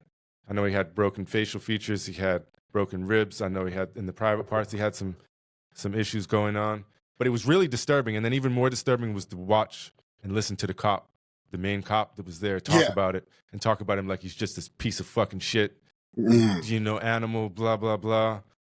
And I wrote to Delbert shortly after that. I was just like, hey, I want you to know I saw that, man, and whatever. And he just wrote me back the kindest letter and told me thank you, because every time somebody writes him, letting him know that still know what's going on, just gives him a kick in the chest. And he was my friend in the exact same situation with Matulu. He got out and he died shortly after, and around the same time period as well. But he's just such a nice man. And actually, I just want to share a real quick story. I was in the hospital with my first child. My wife was giving birth to our first child, but we were there for an extended time, like a couple of days, and we went through some hard times where we felt like the medical team, the nurses and whatnot, they weren't listening to what our needs were and whatnot. And so he happened to, they had email at that point, and I had opened up my email and I saw an email from him, and I wrote him back, and I was just like letting him know, yeah, we're going through this stuff in the hospital. They're not listening, whatever. I can't remember exactly what I told him, but he wrote me back like almost immediately and was like, he's like, Christian, what you have to understand is, I don't remember if he called me Christian or Ace, but he was like, what you have to understand is that the people that you're dealing with right now, their main problem is that they think that they know the right way and that it's the only right way to do things, but that's not true. And so he's like, so stand up for yourself, be assertive, and they may not respond exactly the way, but you'll get what you need if you stand up for yourself and you're assertive. And I did exactly that, and I mean, it helped me more with the next two children, because I told him exactly what I wanted. Don't mess with me, you know what I mean? This is my child. Don't mess with me. And so big ups to my friend, Delbert Africa, such a kind man. And then even more concerning, that cop I was talking about that was like, talking about him like he was an animal. Well, there's a newer documentary out that's about Mike Africa Jr. and his parents and whatnot. And they got out, also part of the Move 9, same thing here. And they brought that same damn cop on for the thing, and they interviewed him again, and he just says the same thing, and he was glad. And I'm just like, after all this time, like, you didn't, I don't know, man. And like the whole fraternal order of the police thing they got going on in Philadelphia and stuff, like, it seems evil to the core to me. I just don't get it. Like, I could get it. You don't like Delbert Africa. He yells a lot, and he does, and says mean things that you think are mean and whatnot. But like, he ain't no animal. He's a person. He's a human being, and he loves people, and a lot of people love him. And even if you don't like what he does or whatever, man, I mean, it just shows a huge lack of humanity. We always talk about, I even hate the word like it's inhumane, because humans are the only type of creatures that do that kind of shit. So it's very humane. But yeah, big ups to my friend Delbert Africa. It's one of the great joys in my life to have gotten to know him and to have been his friend. But yeah, to Move 9, there was 9 of them that got arrested for that incident, and they've tried them as a family. They, you might look at it now and say that it was a bad choice, but they chose not. They waived their right to everything, basically. Yeah. And they tried them as a family, and they kept them all, tried to keep them all in prison forever. 2 of them died. while they were in prison. The rest of them, they let the women out first, then they let the rest of the men.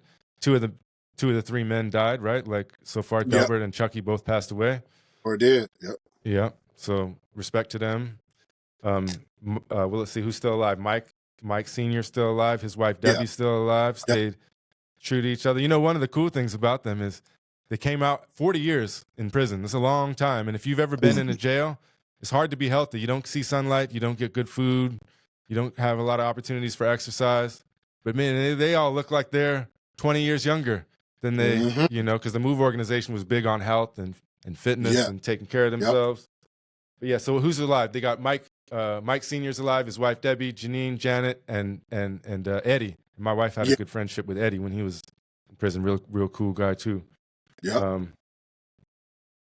But it's another one where I thought never give up hope. It's sad that several of them have passed on. But I thought again that they're never going to let these guys out, no matter how much they're shouting them down and whatever. They're not going to let them out. But they did, and it was to the pressure. Even though it took 40 years, they did let them out because of the pressure. So you know how do you see us like support? Like you're mentioning other political prisoners and stuff. How do you see us supporting them in order to secure their liberation or secure their freedom? As is what's happened with, you know, like again, it took so long, but it worked. And then how do you see us moving forward, and what kind of movements or what kind of pressure needs to be applied?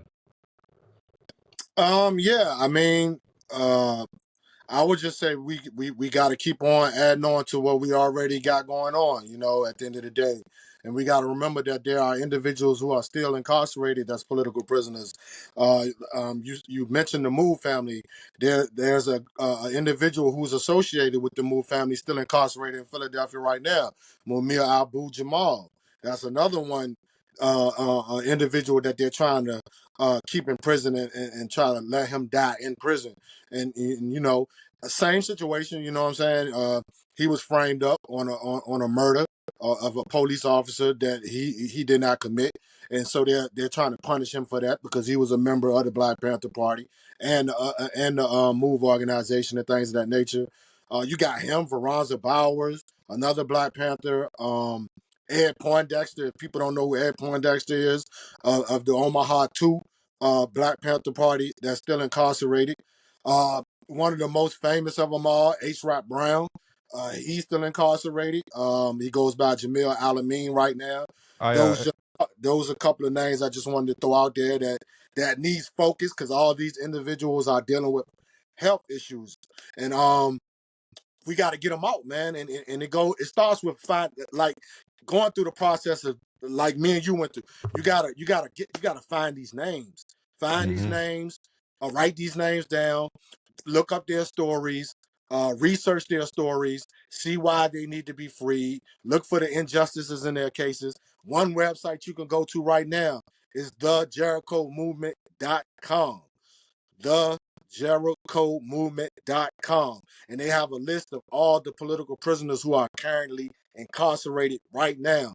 I even have a list myself on my website, newafrican77.wordpress.com. newafrican77.wordpress.com. I got all the addresses of all political prisoners who are either political prisoners of the Black Panther Party, Republican New Africa. You got individuals who are politicized behind the bars, who are Black Panther Cubs. They are Cubs of the Black Panther Party who are incarcerated. It's a whole lot of them on the West Coast. It's a whole lot of West Coast political prisoners who come out of the Black Guerrilla Family Movement as well, who are associated with George Jackson, one of our first political prisoners out there on the West Coast of the Black Panther Party and the Black Guerrilla Family. I would just say, man, start your movement, start your organization, start a collective group of individuals and just start talking about political prisoners. Whole letter writing campaigns to political prisoners so you can get the youth involved. Try to get the youth involved, students involved about political prisoners and things of that nature. And one specifically important time of the year that we observe and adhere to put a whole spotlight on political prisoners is Black August. Try to teach people about Black August. And Black August is the whole month of August where we talk and teach about political prisoners and things of that nature, which is is based on the story of George Jackson, Jonathan Jackson, Angela Davis, who's a part of that history as well, because she was a comrade of George Jackson and Jonathan Jackson. But the whole Black August Memorial Month is something that you should also, research and learn about as well, because Black August is focused on political prisoners and prisoners of war. That whole month and things of that nature, and learn about why we practice Black August and what does Black August consist of, which is fast, study, train, fight, all these things that come from our political prisoners and things of that nature, so we can stand in solidarity with them as well. And also, an organization that you can follow is this t-shirt I got on now, the Middle Tennessee Black Gun Club, who are carrying on the tradition of Black August and bringing attention to political prisoners. And you can go to their website, which is, I think it's Middle Tennessee blackgunclub.com. And this is an organization that is doing great work as well to carry on that tradition of Black August and political prisoners and prisoners of war, self-defense, and all these great things that political prisoners stand for. But I would just tell everybody, man, just learn about political prisoners, man. Get the names, get the addresses, and write them and start relationships with them. Yeah, and I could be firsthand testament to that. That's exactly how it worked for me. Give it a shot, see what, see what you can find out. Find out. And you mentioned H-Rap Brown. What's his name now? Jamil El-Amin? Yep, Jamil El-Amin. Yep. Yeah, I wrote him because I used to like watching his old, he had some killer old videos, like where he's on talk shows with like Dick Gavette and stuff like that, where he had some great ones. But I wrote him, and he had a comrade write me back, said he's going blind, so he can't really read. Yes. So that's another one. Yeah, but he was dealing with a real bad bout with cataracts, and the cataracts, because like we said, they're not getting the proper medical treatment in there. They don't got the proper doctors, man. I mean, up in that, like you said, in that prison, man, it's some of the most inhumane conditions that you would ever want to be in, and they do these things to political prisoners on purpose because they don't like them. So it's like they're going to let them suffer. It's what we call political torture, political slow death. You know what I'm saying? This is what they do to individuals like H.R. Brown, Jamil El-Amin. And the crazy thing about his case is the fact that there's an individual who came forth who confessed to doing the crime that he's incarcerated for. And they're just shrugging it off. They're ignoring it. Like, this man has videos, testimony, confessing to the crime that they have H. Brown locked up for now, and they won't even return this man back to Georgia. They got him in Arizona, holding him in captivity, and they know for a fact he didn't commit the crime because the individual came forth and confessed to the crime, and they still got this man incarcerated. So we want people to really focus on his case as well, H. Brown. Mm-hmm. And another one, before we move off political prisoners, I want to mention is Leonard Peltier. Yeah, Lakota man, and he's been incarcerated for something like 40 years now too. But you can find out some really interesting, compelling stuff that you can watch and read to learn about him. There's a book called "In the Spirit of Crazy Horse" that talks about his case and goes real deep by popular author Peter Matheson, I think. I don't want to say. I left that book at home too, but so The Spirit of Crazy Horse, and then there's a documentary that was made by HBO, I think, called Incident at Oglala. Yeah, that's it.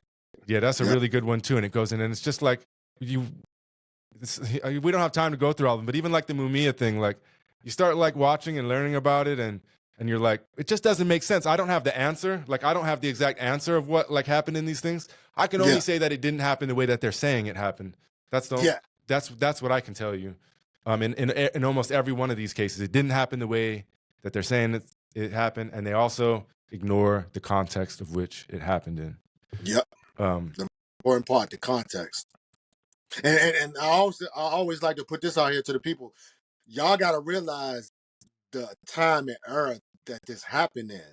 So once you realize the era and the time that it happened in, then you will get the proper understanding of like, no, it couldn't have happened the way that they saying that is happening because they already been exposed through COINTELPRO, the counterintelligence program of J. Edgar Hoover and all these things of how they lied, covered up, concealed, and framed people and all these type of things. And you see how they operated, and then just the racism of that period in time. That should automatically give you the mind state to be like, I can't trust what they saying. Like this happened in a period of time where they was just killing black people, killing Native indigenous people, attacking Chicano people and things, like framing them up, doing all types of horrific things to them. So you can't trust their word. You know what I'm saying? So it's about, like you said, it's the duty and the due diligence of yourself to go figure out what happened and to see it from a proper context of truth. Absolutely. Well, I think time's moving forward, and so I just wanted to make sure, I want to give David a little bit of time too, because I know he has some other things he wanted to talk about. But I wanted to, real quick, since we were talking about Tupac and Matulu earlier, we said we were going to talk a little bit about anti-Blackness and social work. But Tupac has a poem. If Tupac has I just want to give Tupac some credit real quick. I was just talking to my wife as I was looking through his poetry book last night, The Rose That Grew from Concrete. But Tupac has this thick book of poems. It's not no bullshit poems. These are like some deep, great, like it's just the work of a great artist. Yes. He has, like, I don't even know how many albums, like 12 platinum albums. Some of them post-death. And he was in like 7 feature films, I think. And he was just barely 25. Barely 25. Think about that. I think about myself at 25 and what this man was and what he could have, what he was, but like, it's sad because I feel like we didn't get a chance to see him evolve into who he could have been as an older individual that had a chance to calm down a little bit. But he has a poem in the book that I think is relevant to what we're talking about with social work. It's called Sometimes I Cry. And it says, sometimes when I'm alone, I cry because I'm on my own. Tears I cry are bitter and warm. They flow with life but take no form. I cry because my heart is torn and I find it difficult to carry on. If I had an ear to confide in, I would cry among my treasured friends. But who do you know that stops that long to help another carry on? The world moves fast and it would rather pass you by than to stop and see what makes you cry. It's painful and sad, and sometimes I cry, and no one cares about why. And I find a little solidarity with him and kinship with him just because I felt the same way for different reasons. But it makes me wonder, why did a man like Tupac, or a boy like Tupac, growing up, why did he not have anybody to talk to? And I'm sure that there were people, that would have been there, and in hindsight, they wish they would have stepped up a little bit more or something like that.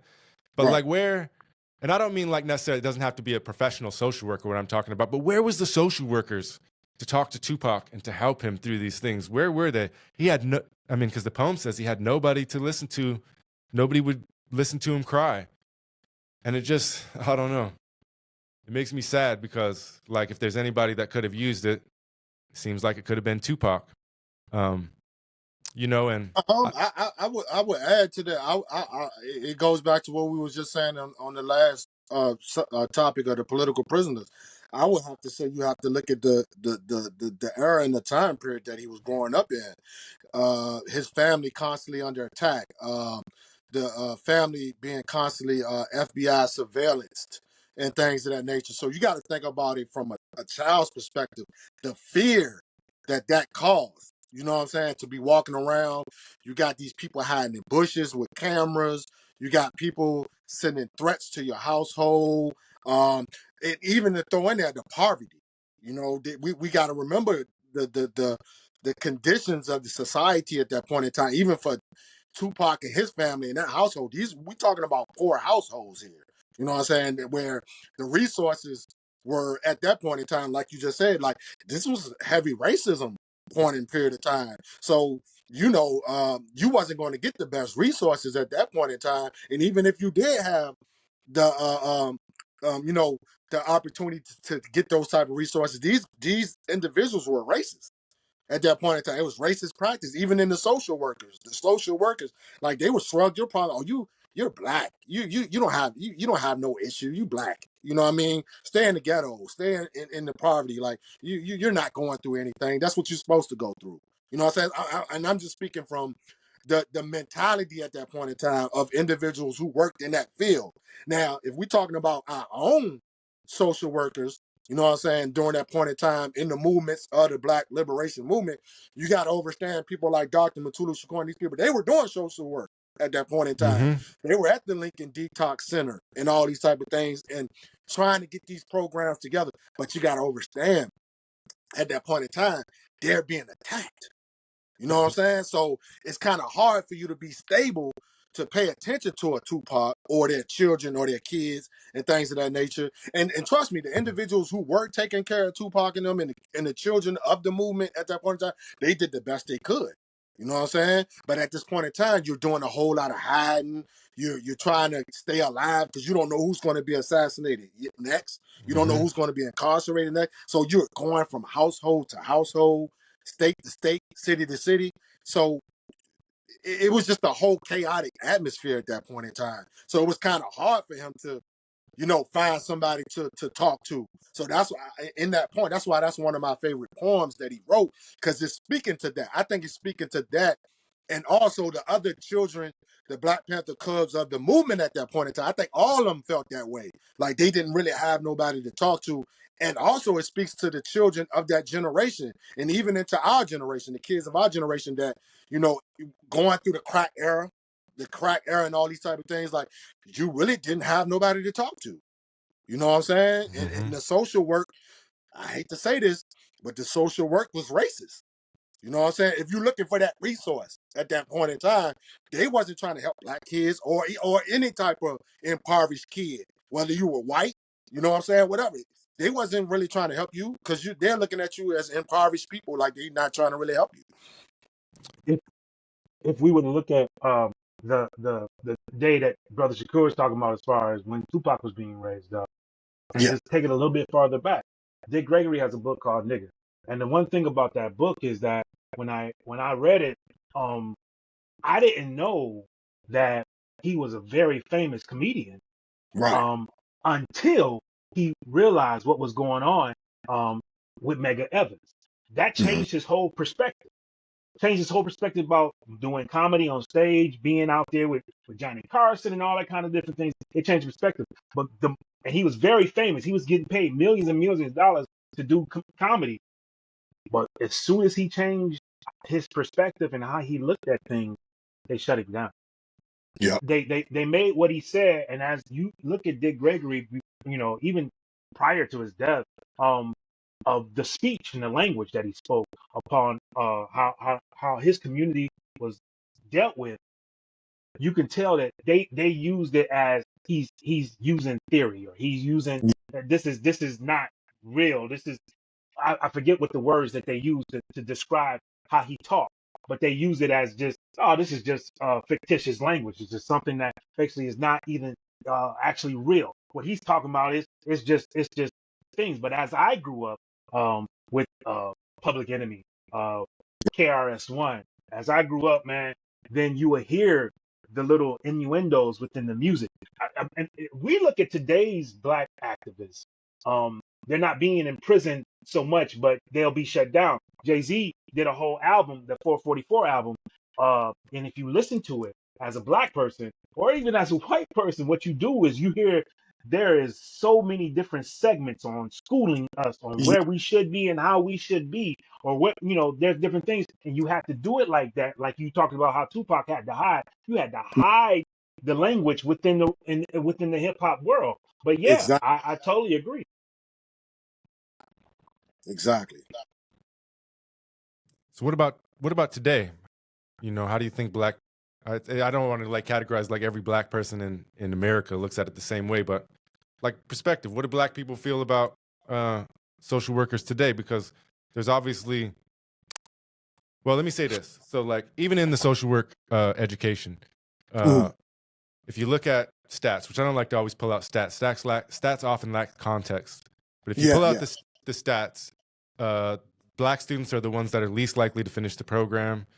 They're and it's hard for me because I'm teaching in a mostly white or in indigenous communities, and so we have some Black people that come through. We have a few Black people in our courses, but like, you know, David is not the norm. He's, you know, a little bit of an outlier, and so But if you look at the stats, you know, in social work, the black students are the ones that seem to have the hardest drop off or fall off rates. And then I think historically, as you were you touched a little bit about the history of racism in social work and whatnot, but also like there's the sense of maternal or paternal aspect where, you know, white social workers are going to come across, like, say, a black kid, just using a generic example, but like a black kid, Yeah. and they're going to view that they need to like save them and they're going to need to bring them in and blah, blah, blah. And then there's also would be dismissive of their parents and whatnot because they think they don't know the right thing to do. Now, listen, I don't think a lot of these social workers go in there like, I hate black people, but they have anti-black perspectives and anti-black attitudes that they're unaware of. They take for granted, you know, what's going on behind the scenes up in their hearts and their minds. They haven't addressed it.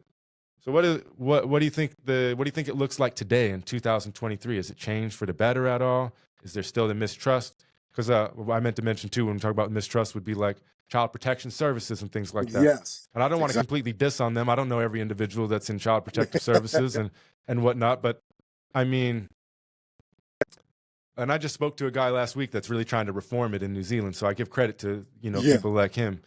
But, you know, it's often seen from communities of color, especially like black and indigenous folks, that, you know, you're the baby snatchers. And you know, again, I don't want to throw out the rhetoric like that, but you go ahead. No, I would say, man, from knowing a few individuals who work in that field, I know a few women who still work in that field. I know a sister that still works in that field, and she works in a certain aspect of it.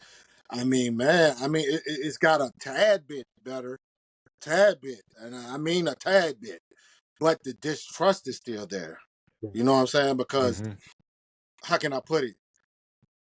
I would say that you put it like this: you're starting to see a little bit more black people working in that field nowadays than it, you know, from those years ago when it first was more white people working in that field. But you got a lot more black people working in that field. But the thing is with that is that the black individuals are kind of still like going off of what the white individuals are trying to tell them how to do the job. You know what I'm saying? And things like that. And it's kind of rubbing off on them. You know what I'm saying? And they're starting to practice those same, you know, anti-blackness ways of dealing with black households and black children and things of that nature. So I would say that it got a little better because you got a little bit more black people that's working in the social worker field now than back then. But I would say the distrust still keeps it apart because a lot of black households still don't trust social workers. Let's just put it out there. They just, whether you black, brown, white, they just don't trust you. And that comes from the chronology of the things that take place, like you just said, of how, you know, they're not seeing it from that parent, the black parent's perspective and things of that nature. They're not getting it. For some reason, they're not getting it, or either they're not trying to get it. You know what I'm saying? They're just doing their job at the end of the day, if you want to put it like that. So I would say that it's more distrust today. You know, it's keeping it a big gap.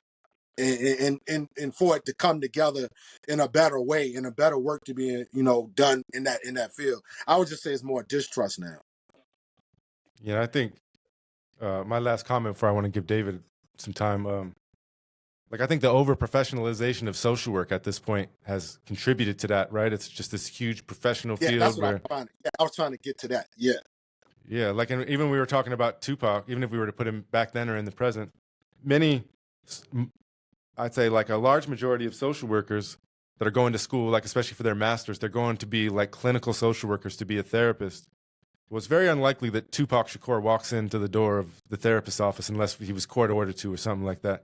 And so it's become like a middle class, upper middle, not everywhere. I'm not saying nobody sees people in poverty. I'm just saying that like oftentimes like social work is being turned into this over professionalized field where you got to have all these credentials and degrees and blah, blah, blah, blah, blah. They really don't prove you know shit if you want me to be honest with you, like in a lot of ways. Some ways they do, but in a lot of ways it doesn't prove that you know anything. Right.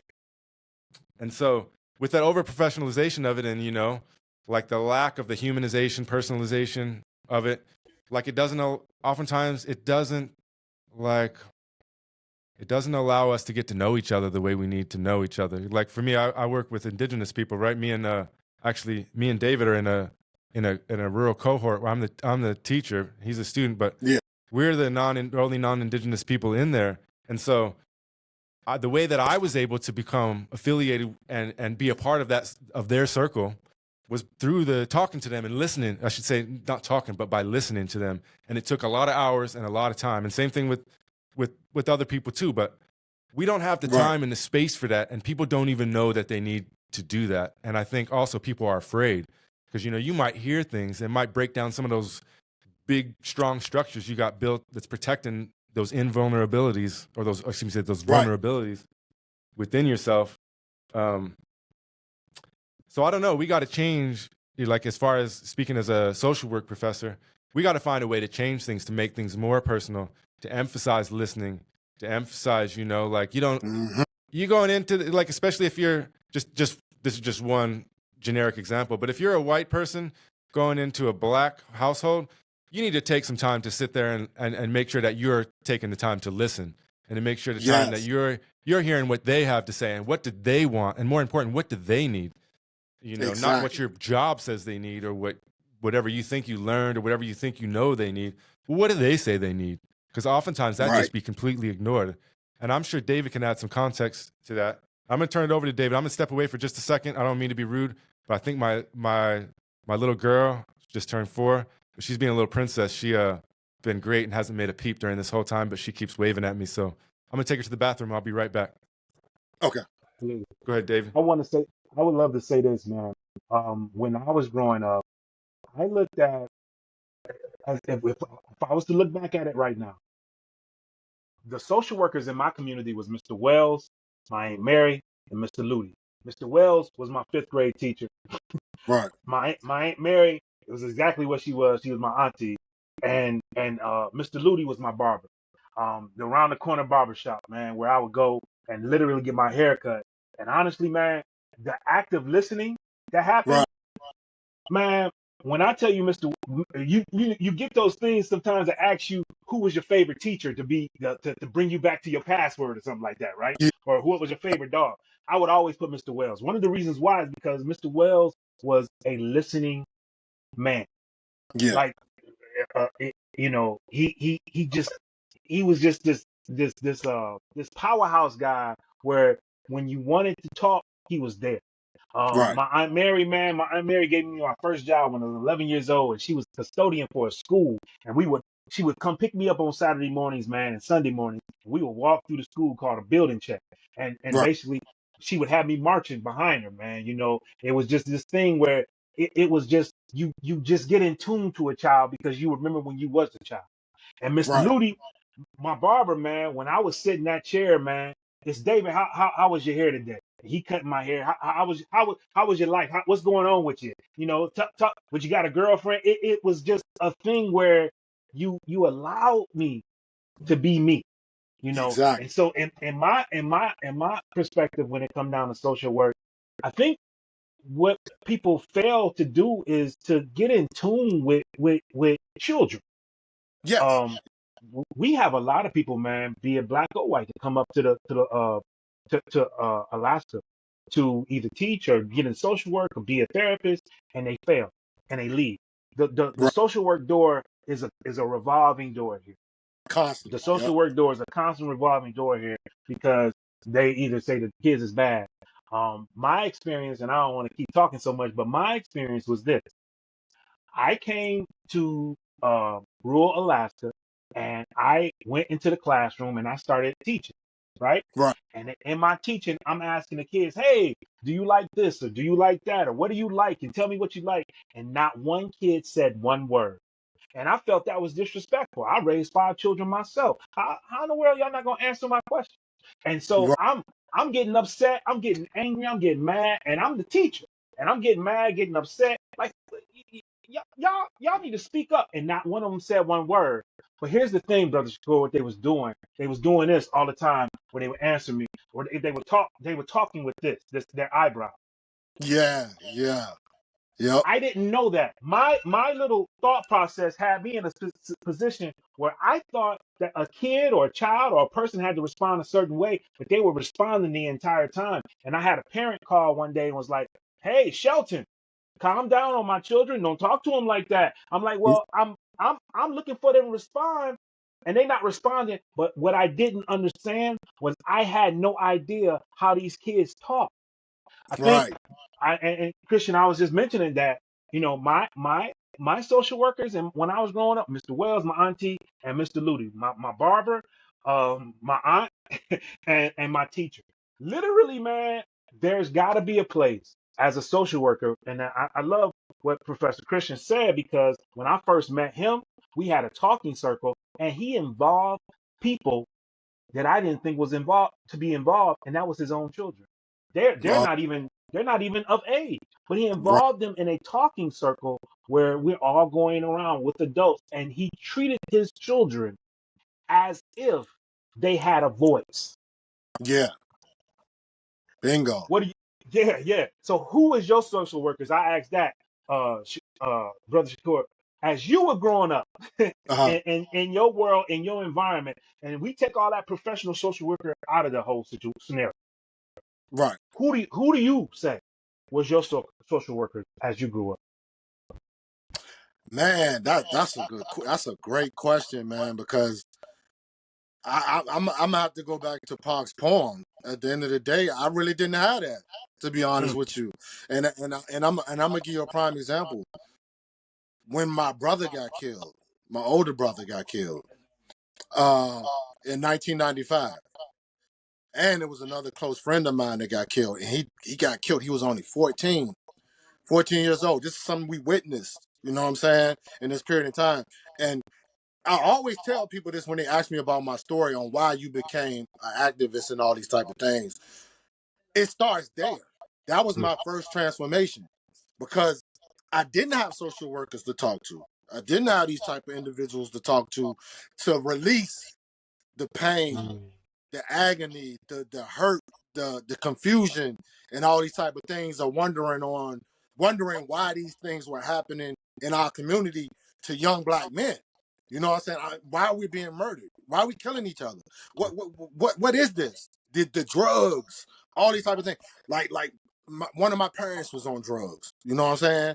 All these type of things is like it was confusing me, and I don't know why it's happening. But that was the that was the first spark in my transformation to figure out why my community is like this, why my society is like this, why my household like this, why I don't have anybody to talk to release these things to. And like I said, 1998 on, after my brother's death, 3 years later, the elders of the New African Independence Movement, the elders of the Black Panther Party, Matulu and them, they helped me in that situation. They mm. became the social workers. Political prisoners Exactly. became my social workers. You know what I'm saying? Because I was able to express all those things that I held inside, the anger, all these things from 95, when that happened to my brother, all the way up into the early 2000s, and things that happened to me. They were my outlet. Matulu and them, they took their time out to be like, okay, this is why this is going on. They became my outlet to express these things through. And it got me through. It developed me. It made me become the man I am today, a better man. You know what I'm saying? And that's Absolutely. why I want to help other youths become better men. You know what I'm saying? Because I know they don't have these outlets. They don't have these social workers. You know what I'm saying? But political prisoners were my social workers. Yes, sir. The thing about it is, you mentioned helping the youth. Let me just paint a picture for you real quick, and I'm going to be done here in a second. But Yeah. brother Shakur, let's see yourself. When you say you were at a child or at a teenager or adolescence, where would you say? What age would you say you were at, quote unquote, your worst? I would say I would say 16. Okay. So 16, then, 17. 16, what I 17.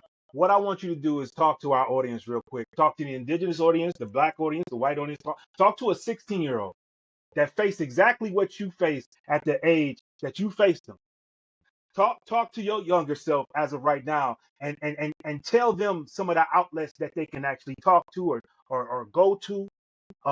If there was somebody that they if they're not just to somebody, but talk to them right now for us, man, and tell them what they need to be doing, because I know some young children that have Right. had parents passed away. Exactly. I'm helping. I'm trying to help one as we Right. speak right now to find a place to go, because after her mother died, nobody even wants to claim it. Right. Talk to that young person right now, man, and Oh, tell them I what you wanted to definitely. hear. Yeah, I most definitely would tell my 16-year-old self and 17-year-old self and 16-year-olds and 17-year-olds right now, try to find an individual that you can trust. You know what I'm saying?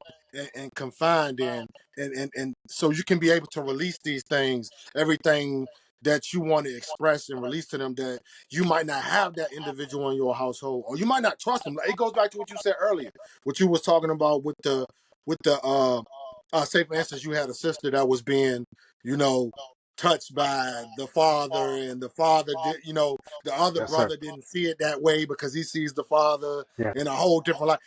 exactly.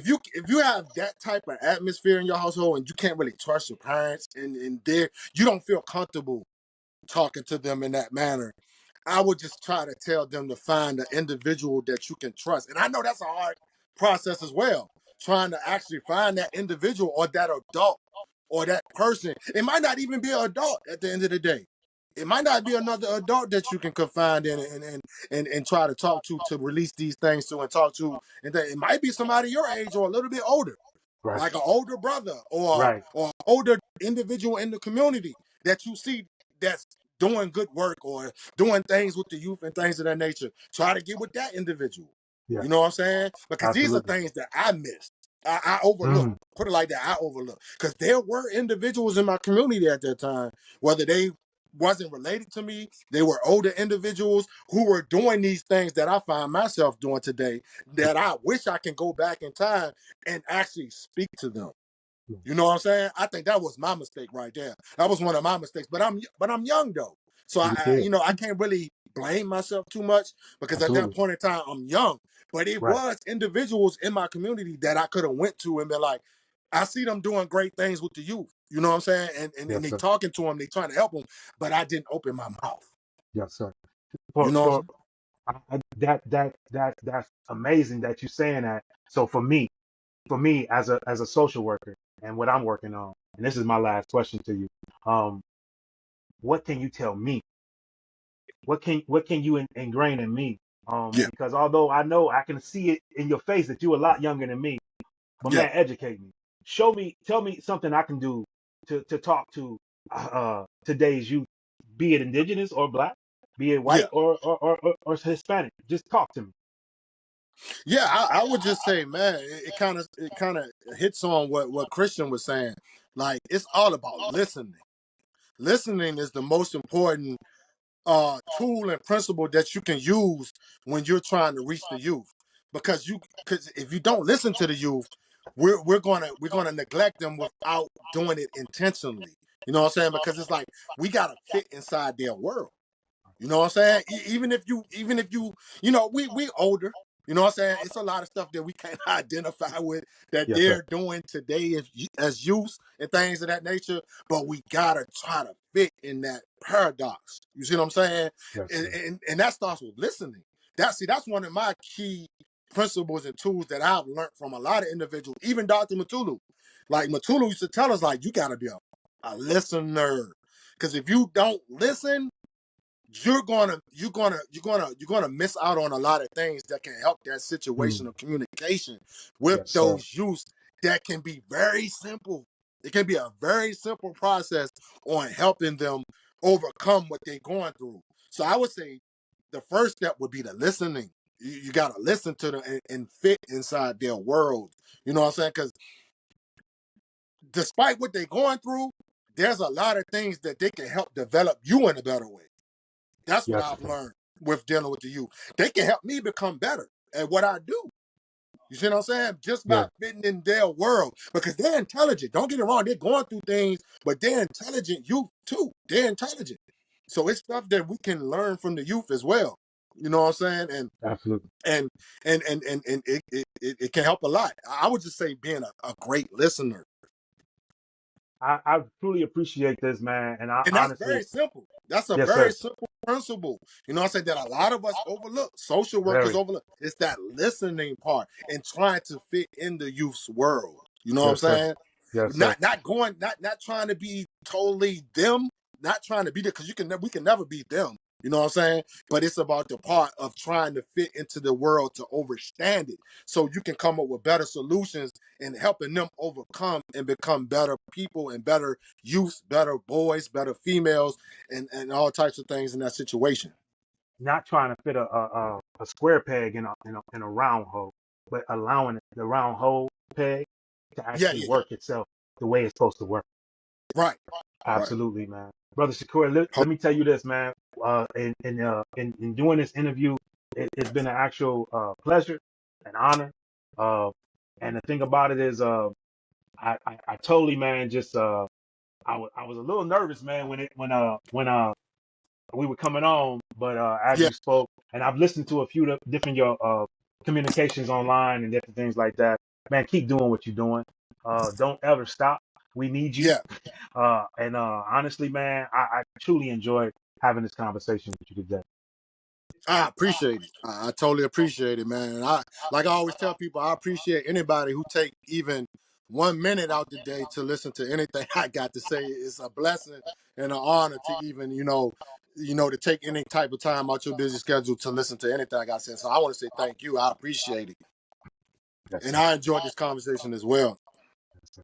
Yeah, and I think, Haki, you have a lot to say, and I don't mean that like you talk a lot. I mean that just from me following you or being connected with you for, I don't know, a decade now, Yeah, yep. you do a lot of work, and we didn't even touch on this. We didn't even touch the surface of it, and so I hope you could come back this spring maybe, and we could talk about some of the other work you do.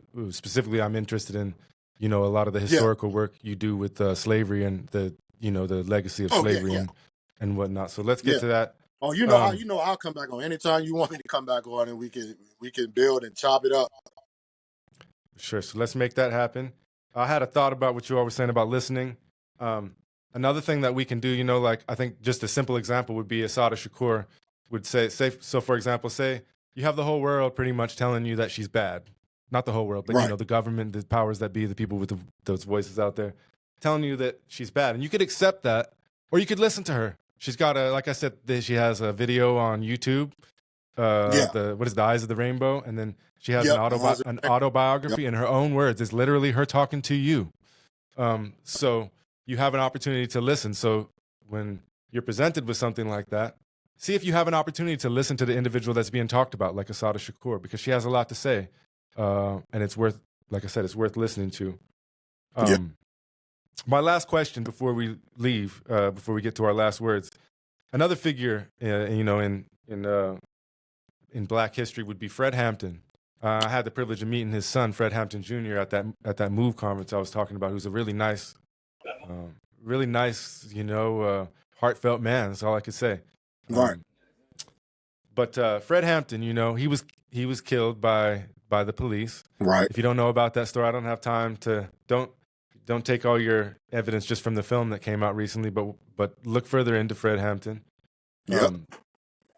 But in my opinion, probably one of the, we talked about many other figures that were probably killed because of their anti-war stance at the time, whether you're talking about Malcolm X, Martin Luther King Jr., even like the Kennedys, right? Speaking anti-war stuff. But in Fred Hampton's case, I'm not saying he wasn't anti-war, but he was doing coalition building, right? The Rainbow Coalition, building coalitions with the Young Lords, bringing different different cultures, different ethnicities together to fight together for similar or the same causes.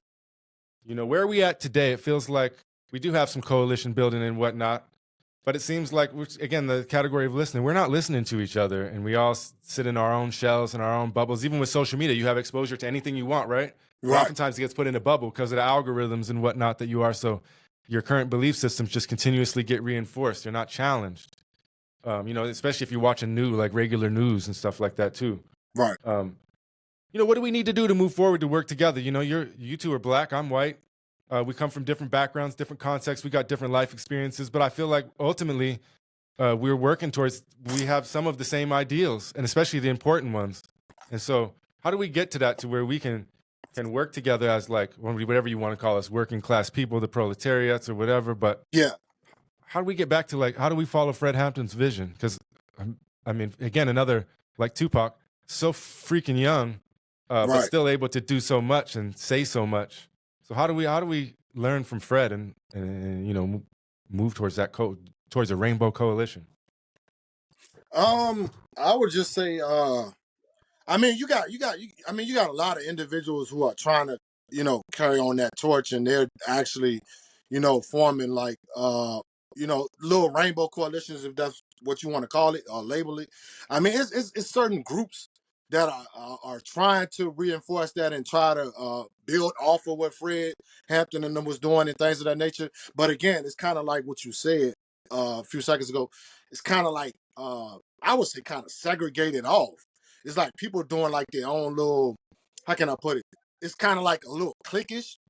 It's like you got like this little cliquish thing going on where you got certain groups who are working with other groups, and they want to keep it in that little box. You know what I'm saying? They're not trying to expand it and include other organizations and other people who want to build on that type of rainbow coalition and things of that nature. See, that's one thing too that I kind of like really don't like about social media to a certain degree, because it has created this little cliquish following type of atmosphere with individuals and people and and it's coming from organizations and people you think wouldn't be doing that.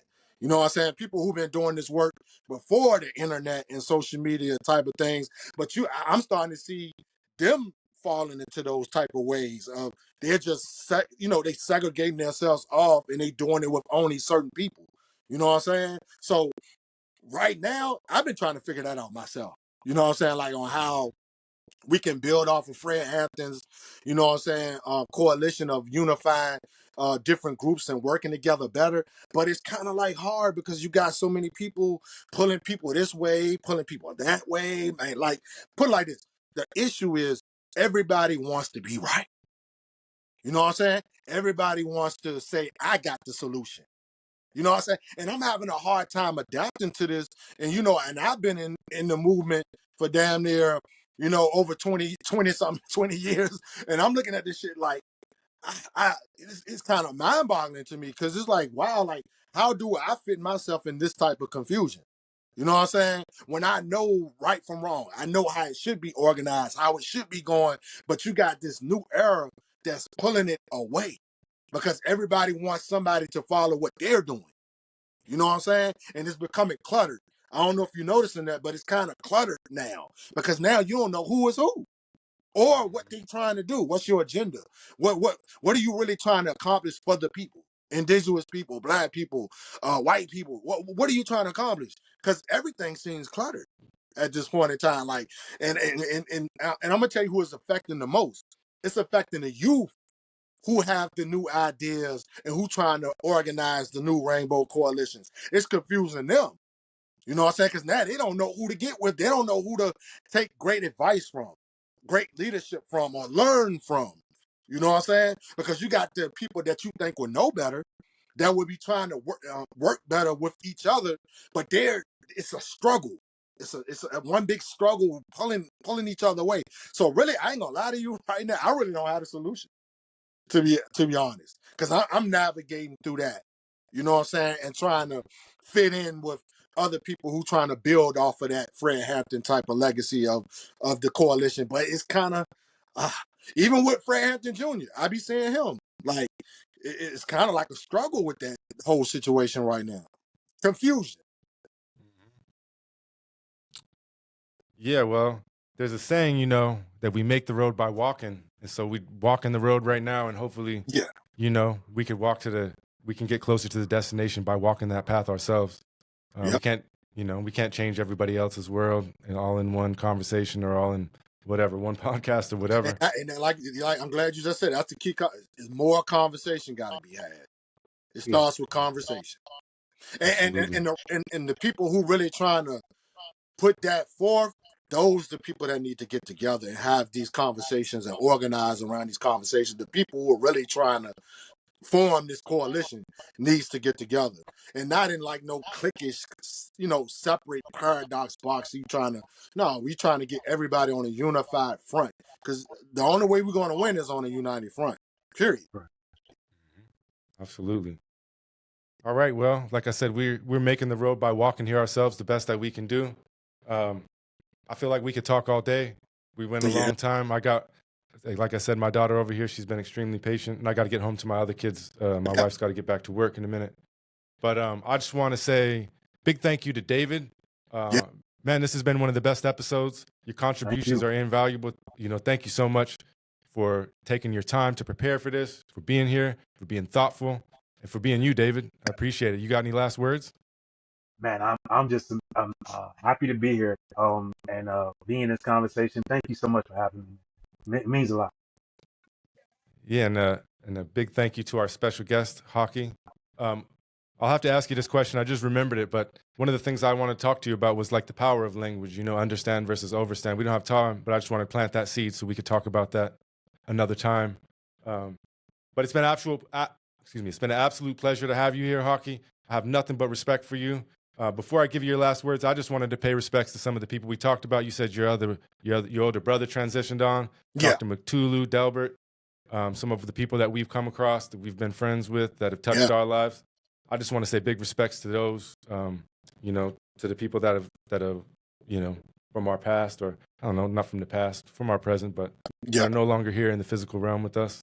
Much respect to them. And I just want to give you the opportunity for any last words, Haki. Yeah, man. The same, man. I just want to say thank you for bringing me on your platform.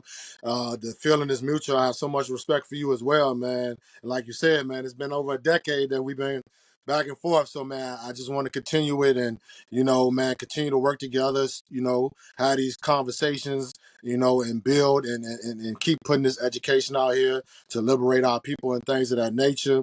Man, I enjoyed it. And I look forward to, getting back with y'all again on another episode. And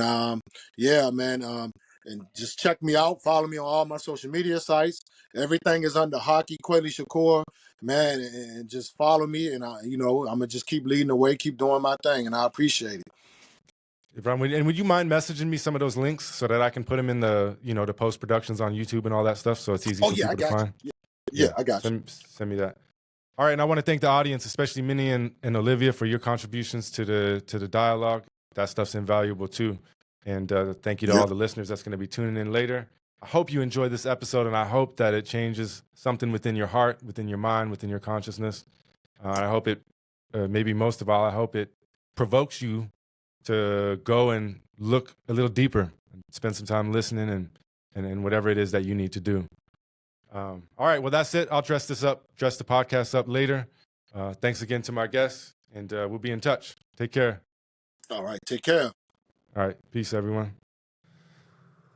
This episode of The Critical Social Worker was recorded live on Wednesday, November 15th, 2023. This episode featured Haki Kweli Shakur, and it was hosted by Christian Ace Stettler and David Shelton.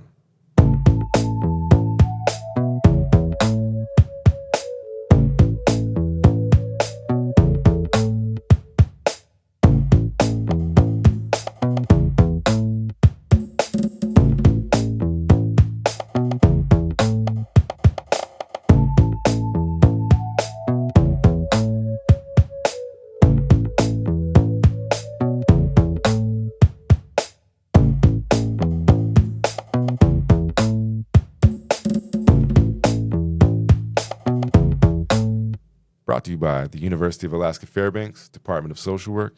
This has been a Conscious Party production. You've been listening to The Critical Social Worker, a revolutionary storytelling podcast. Your story, my story, our story.